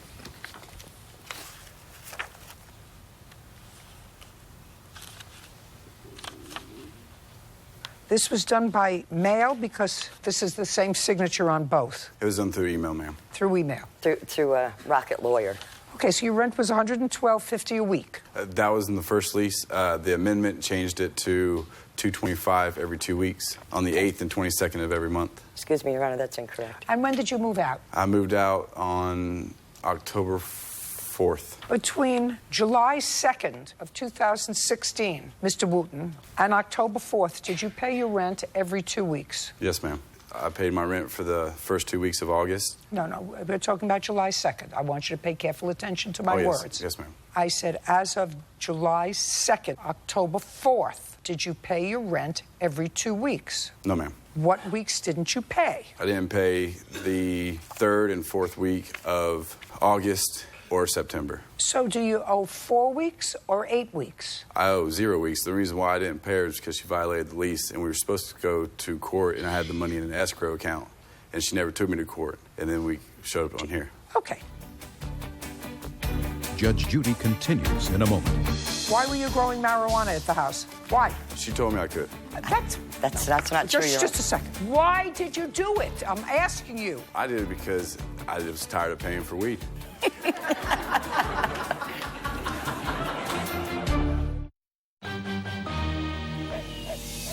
Real cases, real people. Judge Judy. Linda Bartolomeo says former tenant Nathaniel Wooten violated his lease. She is suing for rent, late fees, damages, and the return of property. Now, did you pay rent? No. Did you live there? Yes. Then you owe rent. My only question is, when you say 2 weeks and 2 weeks, does that mean that you didn't pay 4 weeks or you didn't pay 8 weeks? I didn't pay 6 weeks, Your Honor. He says 6 weeks. Yeah. Well, Let's say 6 weeks. That's $675. That's 6 weeks. Okay. Now, I assume that you signed this lease amendment, and the lease amendment makes certain minor changes in the original lease. It says, as of July 2nd, neither party was in default of the lease. So that's why I started with July 2nd. So Correct. According to both of you, you were each in compliance with the terms of the lease. And he's going to keep the house in an acceptable condition for potential buyers. So he was... Correct. And he will complete the inside trim of the house. Painting will be completed by August 1st. Was that done? No. Did you do that? No, Your Honor. Why not? I have a text from Linda saying that the only amendments that she made on the lease was about changing it from weekly to bi-weekly. No, it's right here. I didn't read it. I did not read it because I have the text saying that the only thing that she changed on the lease was how much I was paying instead of weekly to bi-weekly. So I said, okay, I'll sign it and send it back to you. I didn't know that's your problem. Because if what you signed you didn't read, that's your problem. How old are you? 30. That's your problem. Okay, the following items will be provided by the landlord. That was in the amendment. Stove, refrigerator, dishwasher, microwave, washer, dryer, toaster oven, cappuccino maker. Yes, Your Honor. I received everything. And did you provide that? Yes. Is that correct? Yes, ma'am. Okay, so you want to tell me why you didn't pay rent? I didn't pay rent because she was selling the house at the time. And? And she was sending people into my house without my approval. You knew that she was selling the house, sir? Yes. You knew she was selling the house. That's why part of this amendment is there, is that you keep the house in good condition for potential buyers. Yes. The other reason why... So far you owe $675. You have pictures of the damage he left? Why were you growing marijuana at the house? Why? She told me I could. That's not true. Just a second. In order for her to tell you you could, your landlord just came up to you one day and said to you, I think you should grow marijuana in the house? No, she showed me where to grow it. It wasn't in the house. It was outside. Just a second. That's not what I said to you. Judge Judy continues in a moment. When they moved out, she left the grow lights, the grow plants, the power strips. I have pictures of it. And we smoked together when I was signing the lease in the first place. So I understand it was okay.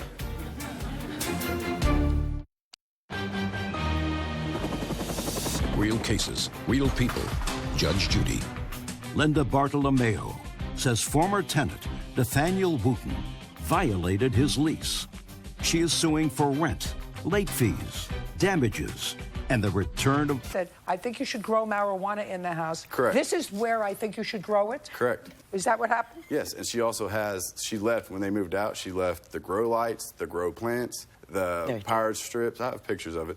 And the buckets and everything else. But I didn't grow it in the house. It was outside the house on the back. Why did you do it? I'm asking you. I did it because I was tired of paying for weed.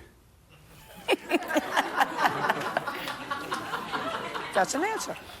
That's an answer. Not because this lady told you to grow it. You were tired of paying for it. Well, we smoked together when I was signing the lease in the first place. So I understand it was okay.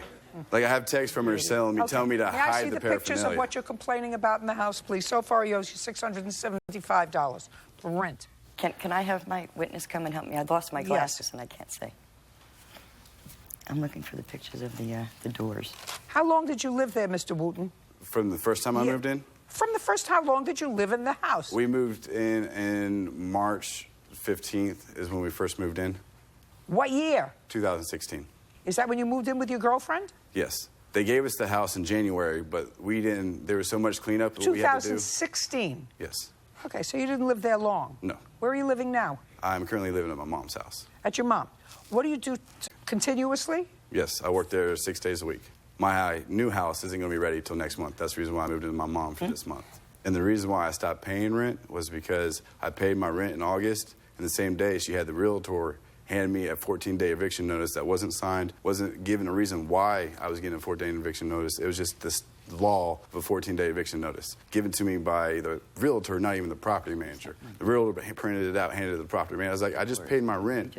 How can you give me a 14-day eviction notice? and it states in my lease I have a 30-day notice because the amendment said everything that was signed, therefore, in the first lease was still active. So you did read the amendment? After I found out that she changed it. So you did read the amendment? Because she sent me a text saying I violated the amendments. I was like, what amendments did I violate? And then she sent me a text saying, I was like, I didn't see those, and that's when I went and looked at it. Okay.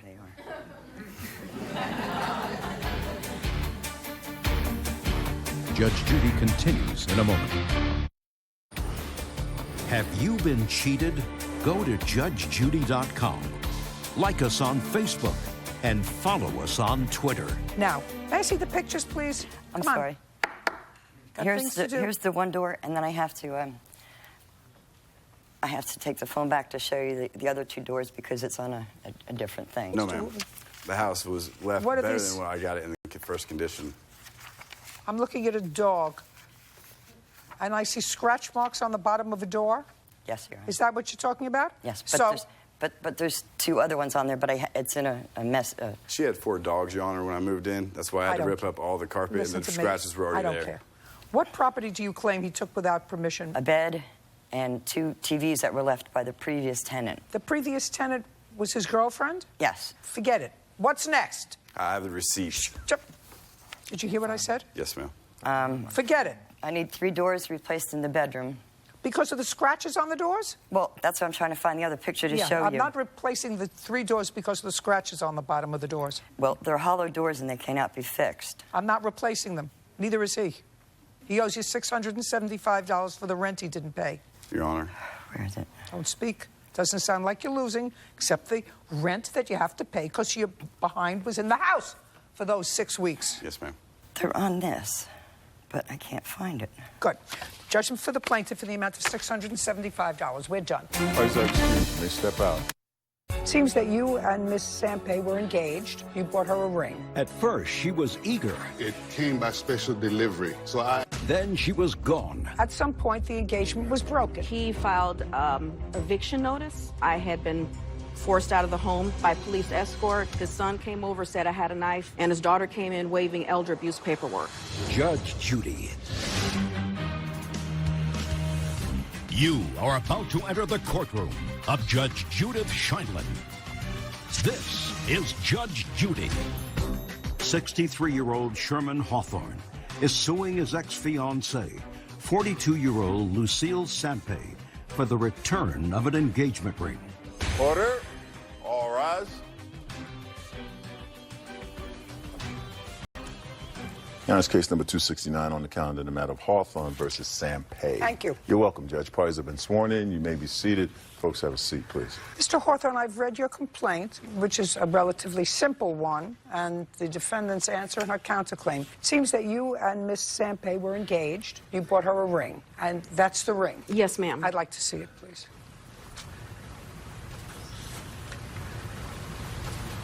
When did you give her the ring? we purchased it in November of 14, and it came by special delivery. So I actually didn't give it to her. She opened it and had it on when I got home. Was she living with you? Yes, she was living. Engagement ring and a wedding band. Right. Yes. Right? And clearly these were given to you in contemplation that there would be a marriage. Yes. Right? Correct.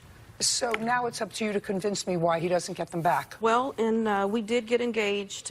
We began living together in about 2011, and this was all in contemplation of getting married. He was pretty sick when I first met him. Listen, I need the Reader's Digest version of this. This is only a half-hour program. Okay. You got engaged when? 2012. And you were living together? Correct. How long did you live together after 2012? Up until about April 2015. And you were engaged all that time. Did you wear both these rings or just one? Both. Both. So you wore the engagement ring and the wedding band? Yes, he wanted me to wear both. Yes, ma'am. He wanted you to?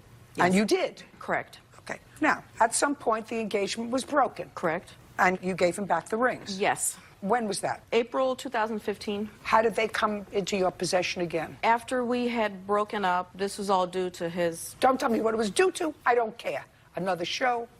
Okay. Not me.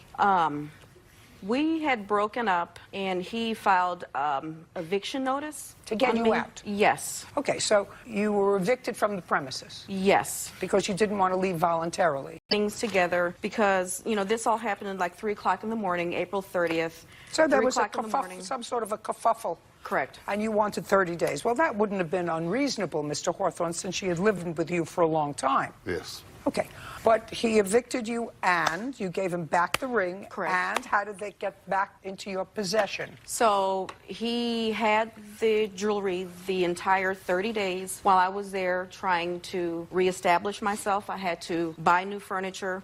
When we moved in together, I gave everything away. That's your counterclaim. Okay. Let us move on.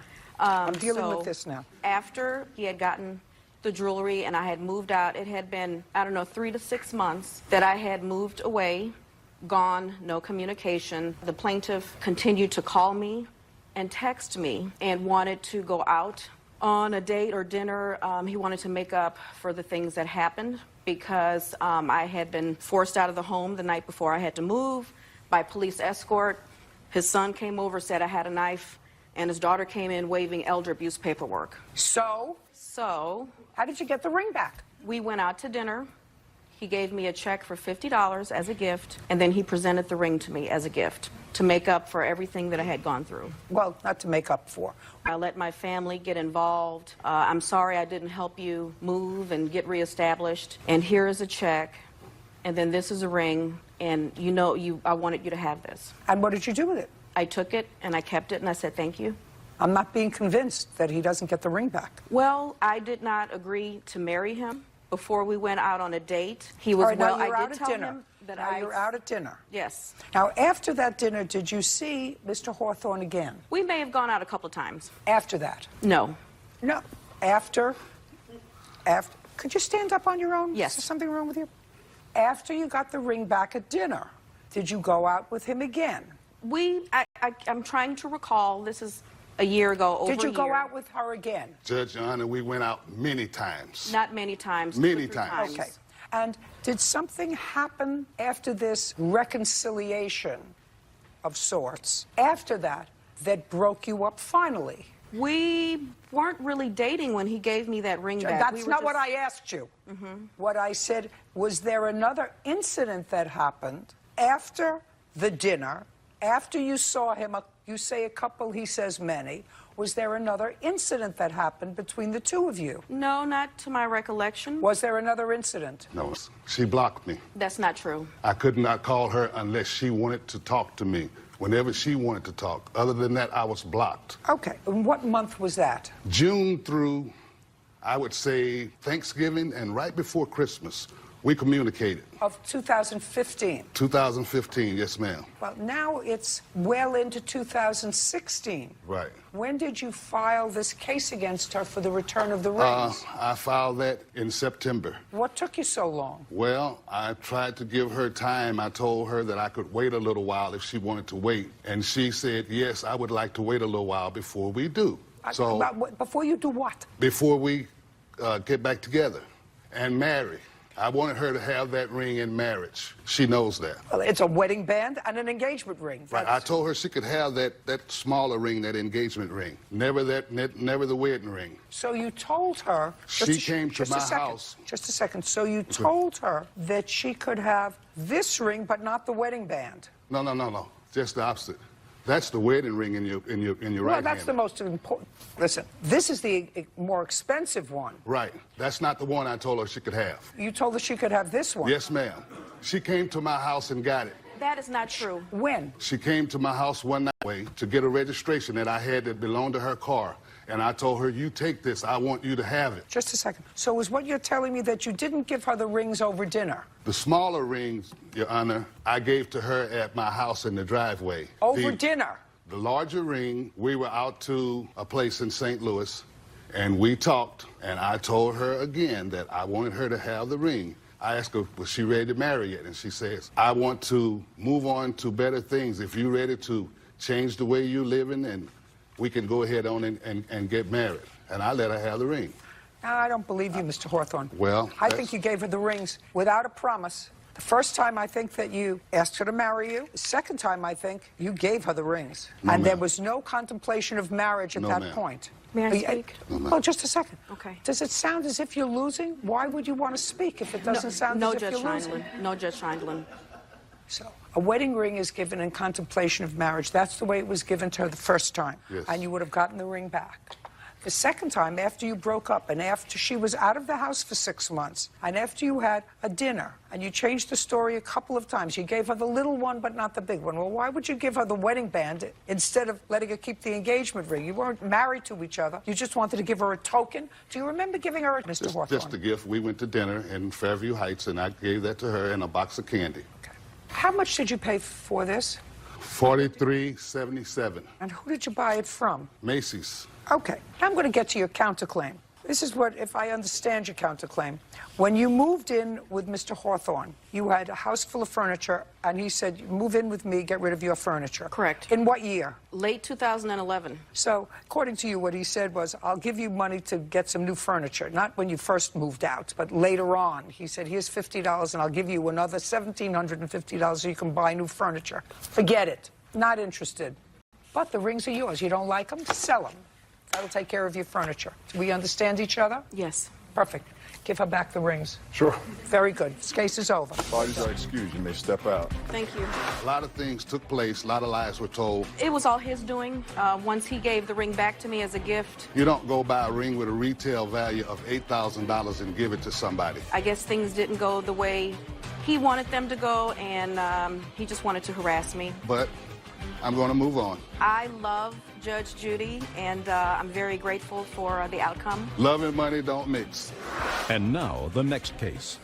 All parties in the matter of Barajas versus Forsyth. Barajas is suing her boyfriend's mother, Marity Forsyth, for an unpaid loan to pay her rent.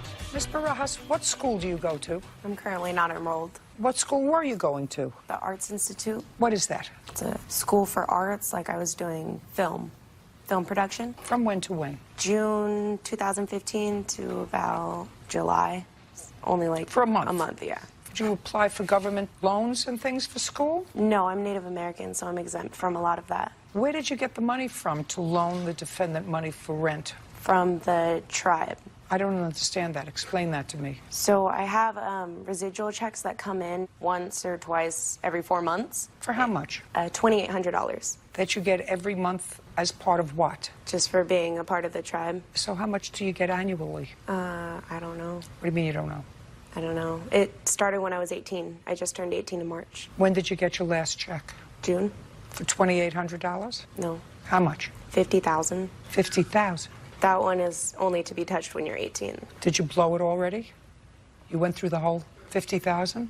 Yeah, I bought a car and been paying rent. What kind of a car did you buy? Fiat. How much did you pay for it? $1,600. $16,000, sorry. What'd you do with the rest of the money? Are you living with him now? Yes. And this is his mother? Yes, Your Honor. Plaintiff moved into your house. You were behind in your rent. Yes. She gave you money. How much did she give you? $3,000. When did she give you the $3,000? July 6th. When did you move out of the house? September 24th. Who did you move out with? By myself. Who did you leave home? My son, Tyler, my other son, and my daughter. And my ex-husband, who I asked to move back in to help take care of the rent. Who pays the rent there? Currently me and her ex-husband. How much do you contribute? It just started a month ago, I would say. So I paid the full month of $1,300 in utilities, an extra like $500. But next month he's supposed to take over the full $1,300, and I'm just utilities. Don't count on it. What does the boyfriend do? What does the boyfriend do? He currently just got hired at Best Buy. So he did nothing?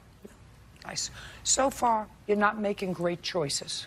Right. Don't have any children just yet. No. It's my best advice to you. This is not a mess you want to be involved with. Right. Judge Judy continues in a moment. And later today, I was riding, there were parked cars, there was traffic as well. Lost control of my bike and the ground, saying that I was bleeding profusely and that the ambulance was on its way. real cases, real people. Judge Judy. Michaela Barajas says her boyfriend's mother, Mary Forsyth owes for a loan to pay rent. Okay, now, tell me about the $3,000. She had been stressed and talking about being behind 2 months on rent. For a while, they were about to be evicted. They were getting constant notices of 3 days. So felt bad. I told her, I will loan it to you. I have the money, and I'm okay to take care of myself for right now. It's not a problem. Just pay me back whenever you can. Okay, and she said okay. Yes. Can you pay her back? No. She can't pay you back. That's not a contract. Pay me back whenever you can. I mean, she's given me like a couple bucks here and there. I have it documented. Oh, well, that's good. That's fine. Then she's doing what she said she would do. Right. But you don't have an enforceable contract. No. If a contract with you is open-ended, I'll pay you back when there is a next full eclipse of the moon.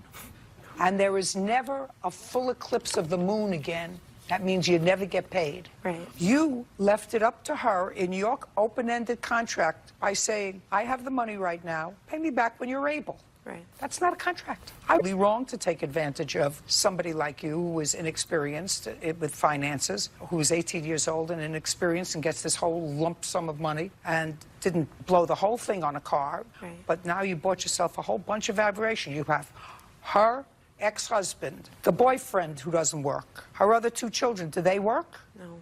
No. I really wish I could help you. But this is still a court because from an emotional perspective, you're sympathetic. But from a legal perspective, you don't have a contract with her. You can have a verbal contract, right. But your contract with her wasn't a verbal contract because it said you pay me back when you can. Now, if she won the lottery and she had $10 million, I say, you know what? You say you can't, I say you can. She doesn't think she can pay you back the $3,000 now. She also lived in my house for 2 months rent-free, too, so. How much was your rent? $1,300. Well, but she gave you $3,000. Yeah. So, and you were how many people? You, the ex-husband, and your 3 children, right? Well, yeah. So 1/6 of $1,300 doesn't amount to $3,000. Correct. Right, good. I'm sorry.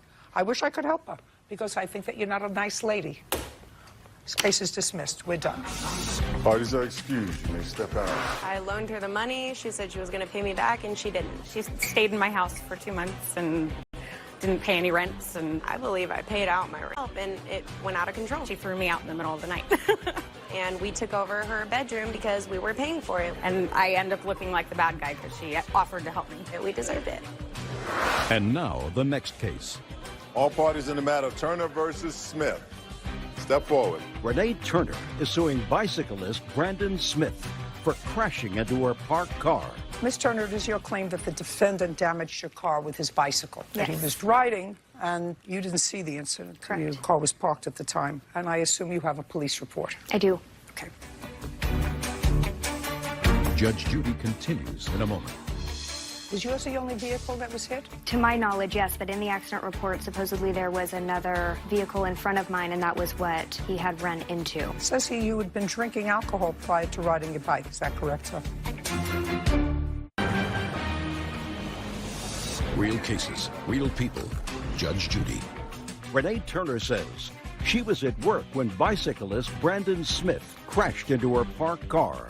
When did this accident take place? March 1st? Of this year? Of this year. You were riding your bicycle where, sir? I was riding it south in Solana Beach on 2nd Street. What time? Can't remember off the top of my head, roughly in the afternoon. Where had you been? I was riding, there were parked cars, there was traffic as well. I reached back to grab a drink of water. My bottle is located under my seat. While I was doing that, a car passed dangerously close, lost control of my bike, and I woke up to a passerby holding my head to the ground, saying that I was bleeding profusely and that the ambulance was on its way. Okay.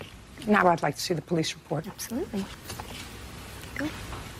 So you're in your place of business? Yes. And you heard a commotion outside, ambulances, etc.? Yes. You heard commotion. You came out sometime later. What time did you come out? I didn't come out until after I was finished with work at about What time? 9:30 or 10 that night. Tell me what you found on your car. I found this note from the May I sheriff's see it? department. Absolutely.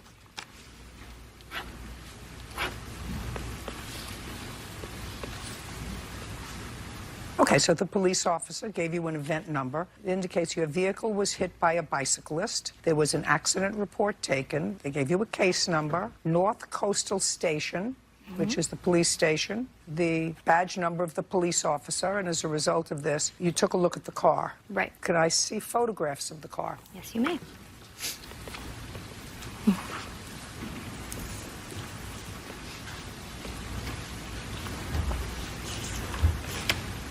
Basically, a very... Was yours the only vehicle that was hit? To my knowledge, yes, but in the accident report, supposedly there was another vehicle in front of mine, and that was what he had run into after mine. It says here you had been drinking alcohol prior to riding your bike. Is that correct, sir? Judge Judy continues in a moment. Closed captioning sponsored by... Want justice? Go to judgejudy.com. Like us on Facebook and follow us on Twitter. Now, it says here you had been drinking alcohol prior to riding your bike. Is that correct, sir? That is correct. Okay. Can I see an estimate for the damage to your car? Yes. I have 2 estimates. Would you like both? Yes.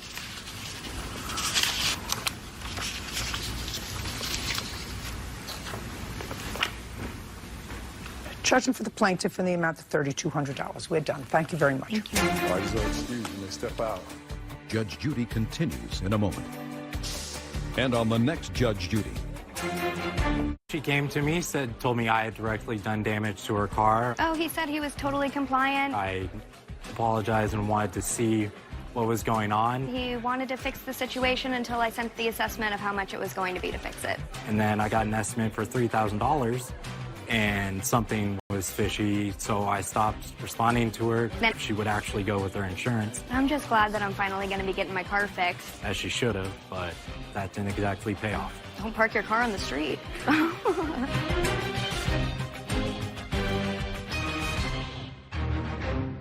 Scheindlin. This is Judge Judy. Boat repairman Roger Fountain is suing his former client, Jody McCluskey, for unpaid boat repairs, plus interest and late fees. Order. All rise. Now it's case number 287 on the calendar in the matter of Fountain versus McCluskey. Thank you. You're welcome, Judge. Parties have been sworn in. You may be seated. Ma'am, have a seat, please. Mr. Fountain, you want money that you claim is owed to you for fixing the defendant's boat. Yes, Your That's Honor. what your case is about. Mr. McCluskey, you have a whole different story. So I'm going to start with you. What kind of boat did you buy, and when did you buy it, and from whom? I purchased the 97 Sea-Doo Challenger. 1997, so a 20-year-old Sea-Doo. Yes, ma'am. When did you purchase it? In April of 2015. Who did you purchase it from? A gentleman named Ferguson. How did you find Mr. Ferguson? He happens to be one of my customers. Customers in what business? Landscape. Had you seen the Sea-Doo? Yes. When you were doing landscaping? I did. Is that in April? Yes, ma'am. And it had a for sale sign? It did. You paid him how much? $8,000. And I assume that you're a businessman and that you did your due diligence and that $8,000 was an appropriate price for a 20-year-old Sea-Doo. Yes, Your Honor. Was it a good price? Stop playing with your papers. Yes, ma'am. Was it a good price? Yes, it was. How good? It was great, being that we had a lot of accessories on it. We had the wake tower, nice sound system, you know, all the extras. When you looked up its value, and I'm sure you looked it up, what did it say its value was? Well, the value on the boat is approximately $7,000. So why did you pay him $8,000? Because of the different accessories on it. Now, before you purchased it in April, did you have him put it in the water? No. Did you have a mechanic look at it? No. We did start it, though. So you neither test drove it in the water nor had a mechanic look at it? No. Now, you bought it in April from Ferguson? Yes. And you do his landscaping? I do. Do you still do his landscaping? Yes, I do. When did you first put the boat in the water? I didn't. Ever? No. No, ma'am. Why? Well, because I couldn't get it started. So you tried to put it in the water? No, I tried to start it prior to putting it in the water. After you already purchased it? Tried to start it right after, probably actually in May. So you brought it home in a trailer, some yes, sort it has of trailer. a boat trailer. And then you tried to start it and you couldn't? That's right. Did you call Mr. Ferguson? Yes. Yes. And did you tell Mr. Ferguson you couldn't start it? Yes. Did you ask him for your money back? No. Then why did you call him? Well, because I wanted to see what might be the problem. He did indicate that it did have a leaky crankcase in that... Just a second. Did he tell you that before you bought it? Yes. And that didn't give you any cause to pause before you bought it? Not at all. A leaky crankcase? Mm-hmm. Do you know what you do to fix a leaky crankcase? Yes. What do you do? In most cases on this design, you have to rebuild the engine. So let me understand this, Mr. McCluskey. You paid $8,000 for a Sea-Doo that was worth $7,000 because of its accessories that you couldn't start because you had to rebuild the motor because it had a leaky crankcase that you had already been advised of before you bought it. Yes. So what did you do? I actually could not get it started. Ferguson came over to my house. We tried to crank it over, and it has 2 engines, by the way. The number 1 engine wasn't starting. Number 2 is fine. So typically in this case, that there was a separate mechanic other than Mr. Fountain over here that actually put a bypass so it would stop the oil from leaking from the crankcase, which in turn you have to take the spark plug out, then put a rag over it. Just a second. Don't explain the whole thing to me. You tried with Mr. Ferguson there and another mechanic. No, Mr. Ferguson, the owner, the previous owner. Mr. Ferguson came to try to doctor up, because he probably likes the way you landscape, to try to doctor up this machine that you paid a lot of money for and that was useless to you, and it didn't work. That's correct. So, what did you do next? Did you ever ask Mr. Ferguson for your money back? No. I'm just curious. Is that because he's a customer of yours and you've been working for them, and over the course of years, you're going to get your money back from Mr. Ferguson? Of course. Landscaping, whatever, one way or another, you're going to maintain his business. Yes. See how the story is piecing itself together? So then, what did you do? You still couldn't operate the Sea-Doo for its intended purpose. Where does Mr. Fountain come in? Well, I happened to notice a new boat shop that opened down the street. And so I contacted Mr. Fountain to come out and take a look at the boat, see if he could fix it. And that's where the story begins. Because you see, Mr. McCluskey, what I have to do is figure out who's trying to scam who. So I'm going to ask you, sir, whether this is your signature on this answer that you swore to.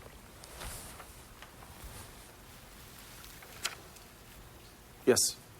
I would like you to read the first line after it says, Judy McCluskey, being duly sworn, deposes and says, I do not owe the plaintiff any money. Read that line. I do not owe the plaintiff, Roger Fountain, any money. Read next line. All right. I was a new boat owner at the time. I called Roger, and I was only looking for an oil change. That is period. I was a new boat owner at the time, and I was only looking for an oil change. That is all that was needed to fix my boat, and I made that clear to Roger before he picked it up. Well, that's not true, Mr. McCluskey. Can I have that back, please? That's clearly not true. You couldn't get the Sea-Doo started. The owner of it came over. He tried a little bit of this and a little bit of that, and you still couldn't get it started, so you couldn't use it. So your boat just didn't need an oil change. Your boat needed to be fixed. The oil needed. Now, just a second. Hey, one way or another, this is going to be a very simple case for me, because one or the other of you is not... You lied in your first line that you said to me, all my boat needed was an oil change, which is exactly why I came to you first, sir. Usually I start with the plaintiff. Now, my next question to you is, after all the kerfuffle, which we will find out what happened with the boat, and your kerfuffle, this was in 2015. How many times did you use the Sea-Doo last summer? Probably 4 or 5 times. Between the time Mr. Fountain worked on the Sea-Doo and the summer, I want the name and telephone number of the person who worked on the Sea-Doo. Okay. What's the name and number of the person who did repairs on the Sea-Doo? It's my friend, Daryl. Why didn't you call your friend first? Mr. McCluskey, if you have a friend who can fix a Sea-Doo, why didn't you call him first? You see where I'm going? You know exactly where I'm going, right? Okay.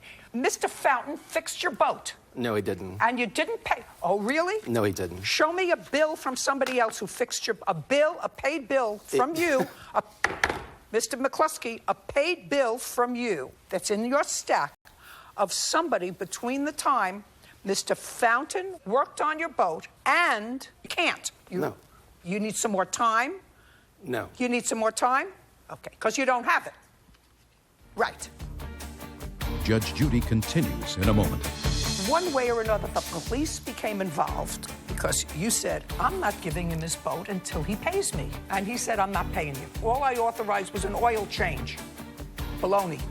And later today, How did you damage the car? I was putting gas into it, and I drove it back to the house, and next thing I know it, she's blaming me for damages, and I did not wreck the car at all.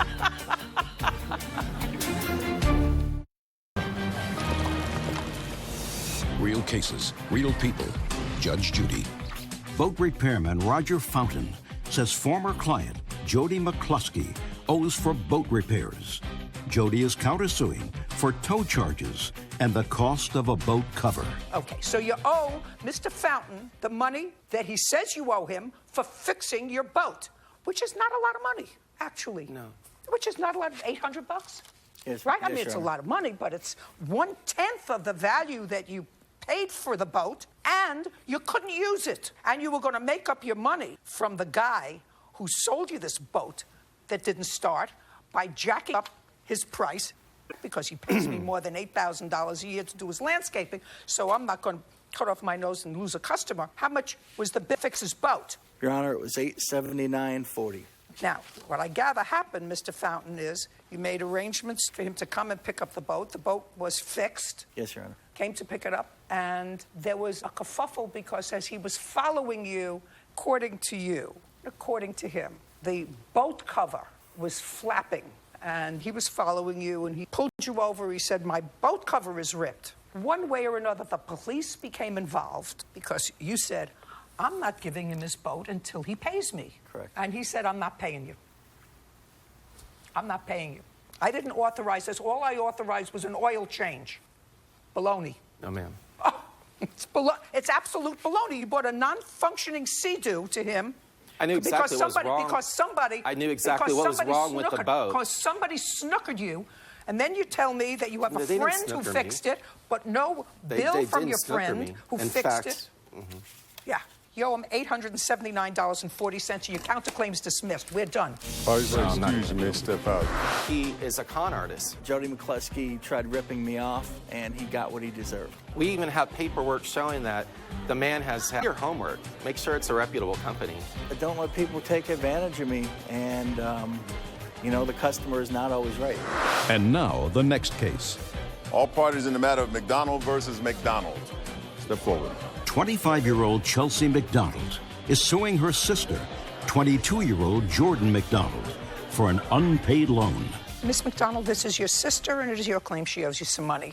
Money that she put on a credit card that you allowed her to use, that she said she would repay. As soon as she got a job, she's got a job, she hasn't paid you back. That's what the case is about. Yes, ma'am. How do you support yourself? I was working full-time at Citibank, and I was actually laid off. When? I was laid off in June. June of this year? Of 2016. I enrolled back into school, and I am working part-time for a cleaning company now. Who do you live with? Myself. And how old are you? I'm 25. And how do you support yourself? I did not owe the plaintiff anything. Judge, I didn't ask you that question. I want you to use your listening ears. How do you support yourself? My name's Jordan. I work for... What? I work for Tri-Health. I am currently living with my mom right now. That's not what I... Miss McDonald, I got that your sister is 25 years old. She lost her job with Citibank in June. What she does to support herself is she works for a cleaning company part-time. Am I correct? I work part-time with Tri-Health. Part-time with Tri-Health. What do you do for them? I register patients in the ER. How many hours a week do you work? It varies. Typically I work probably about 25 hours a week. I get paid bi-weekly, so about 50 hours pay period. Does your mother work? Yes, she works full-time. And how old is she? She is 54. And how old are you? I'm 22. Okay, so we have a 22-year-old and a 25-year-old who work part-time, and we have their mother who's 54 who works full-time. Sounds right. Sounds like the direction of the country. Judge Judy continues in a moment. Do you still have a car? No, no longer. What happened to the car? I no longer drive, so I went ahead and canceled my insurance and decided to go ahead and get rid of the car, and I take the bus to and from work. Ma'am.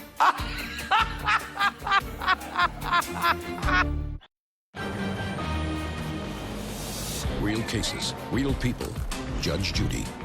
Chelsea McDonald says her sister, Jordan McDonald, owes for a loan to fight her DUI. Now, when did you get a DUI? Back in February 2016. It was February 21st, the day before my birthday. And your sister gave you a credit card in order to put some... And when she gave you the credit card, did it have a zero balance? Well, she has the records. So when you had this conversation with her about your need to hire a lawyer and to get this case going, and she gave you the credit card, did she tell you it had a zero balance? That's what she told me, yes. And you took it? As the credit a gift. card? As a gift. Just a second. Just answer my questions. You took it, correct? Yep, I sure did. So I assume you believed her when she said it had a zero balance. I did. Well, if someone is making you a gift, why would that be an important thing for her to tell you that it had a zero balance?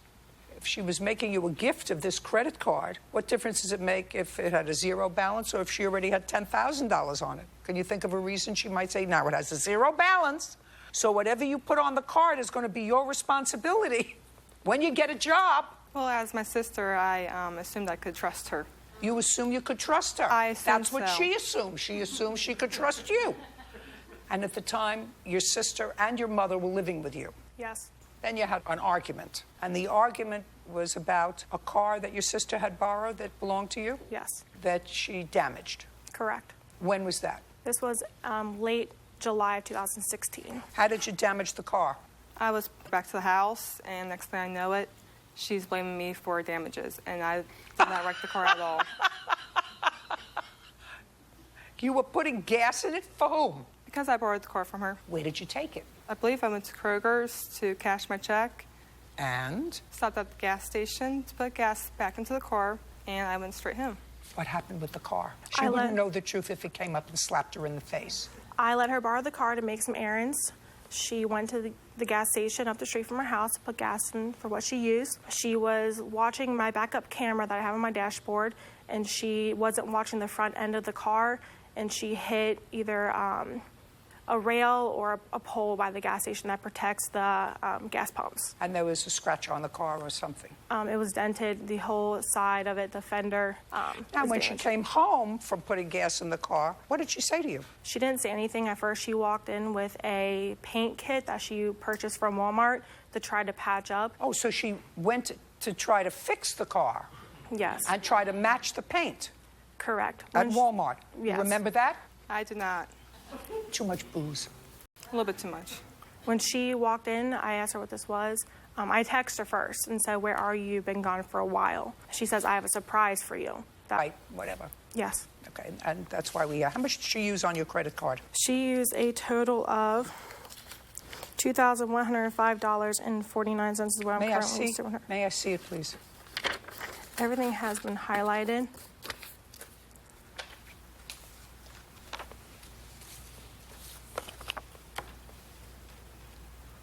Joel is the lawyer that you used? Yes, Your Honor. And there are some miscellaneous charges I allowed her to charge on the account to help her get by when she was in between jobs. What's PNC Bank? There, ma'am, I had to take a cash advance to pay off a title loan that she took against her car. I had to pay it in cash or a cashier's check. A title loan she took against her car? Yes, at that time she did have a car. She was having some issues before her DUI, so she took a loan to help herself out. You know, she didn't tell myself. Do you remember taking out a car loan against your car? Yes. Who paid for it? She did, as a gift. Grow up. Judge Judy continues in a moment. Want justice? Go to judgejudy.com. Like us on Facebook and follow us on Twitter. Now, paid a lot of money to Mr. Was he successful in dealing with your DUI? Yes, I no longer have a DUI on my record. It was a good thing that your sister gave you this card and you had Mr. It was a good thing, right? Do you still have a car? No, no longer. What happened to the car that you had that she paid off the title loan on? I no longer drive. I was on suspension during that time, so I went ahead and canceled my insurance, and I no longer decided to go ahead and get rid of the car, and I take the bus to and from work. Ma'am. She got caught driving under suspension. What? She got caught driving under suspension. They impounded the car. I was going to help her get it out, and I decided not to.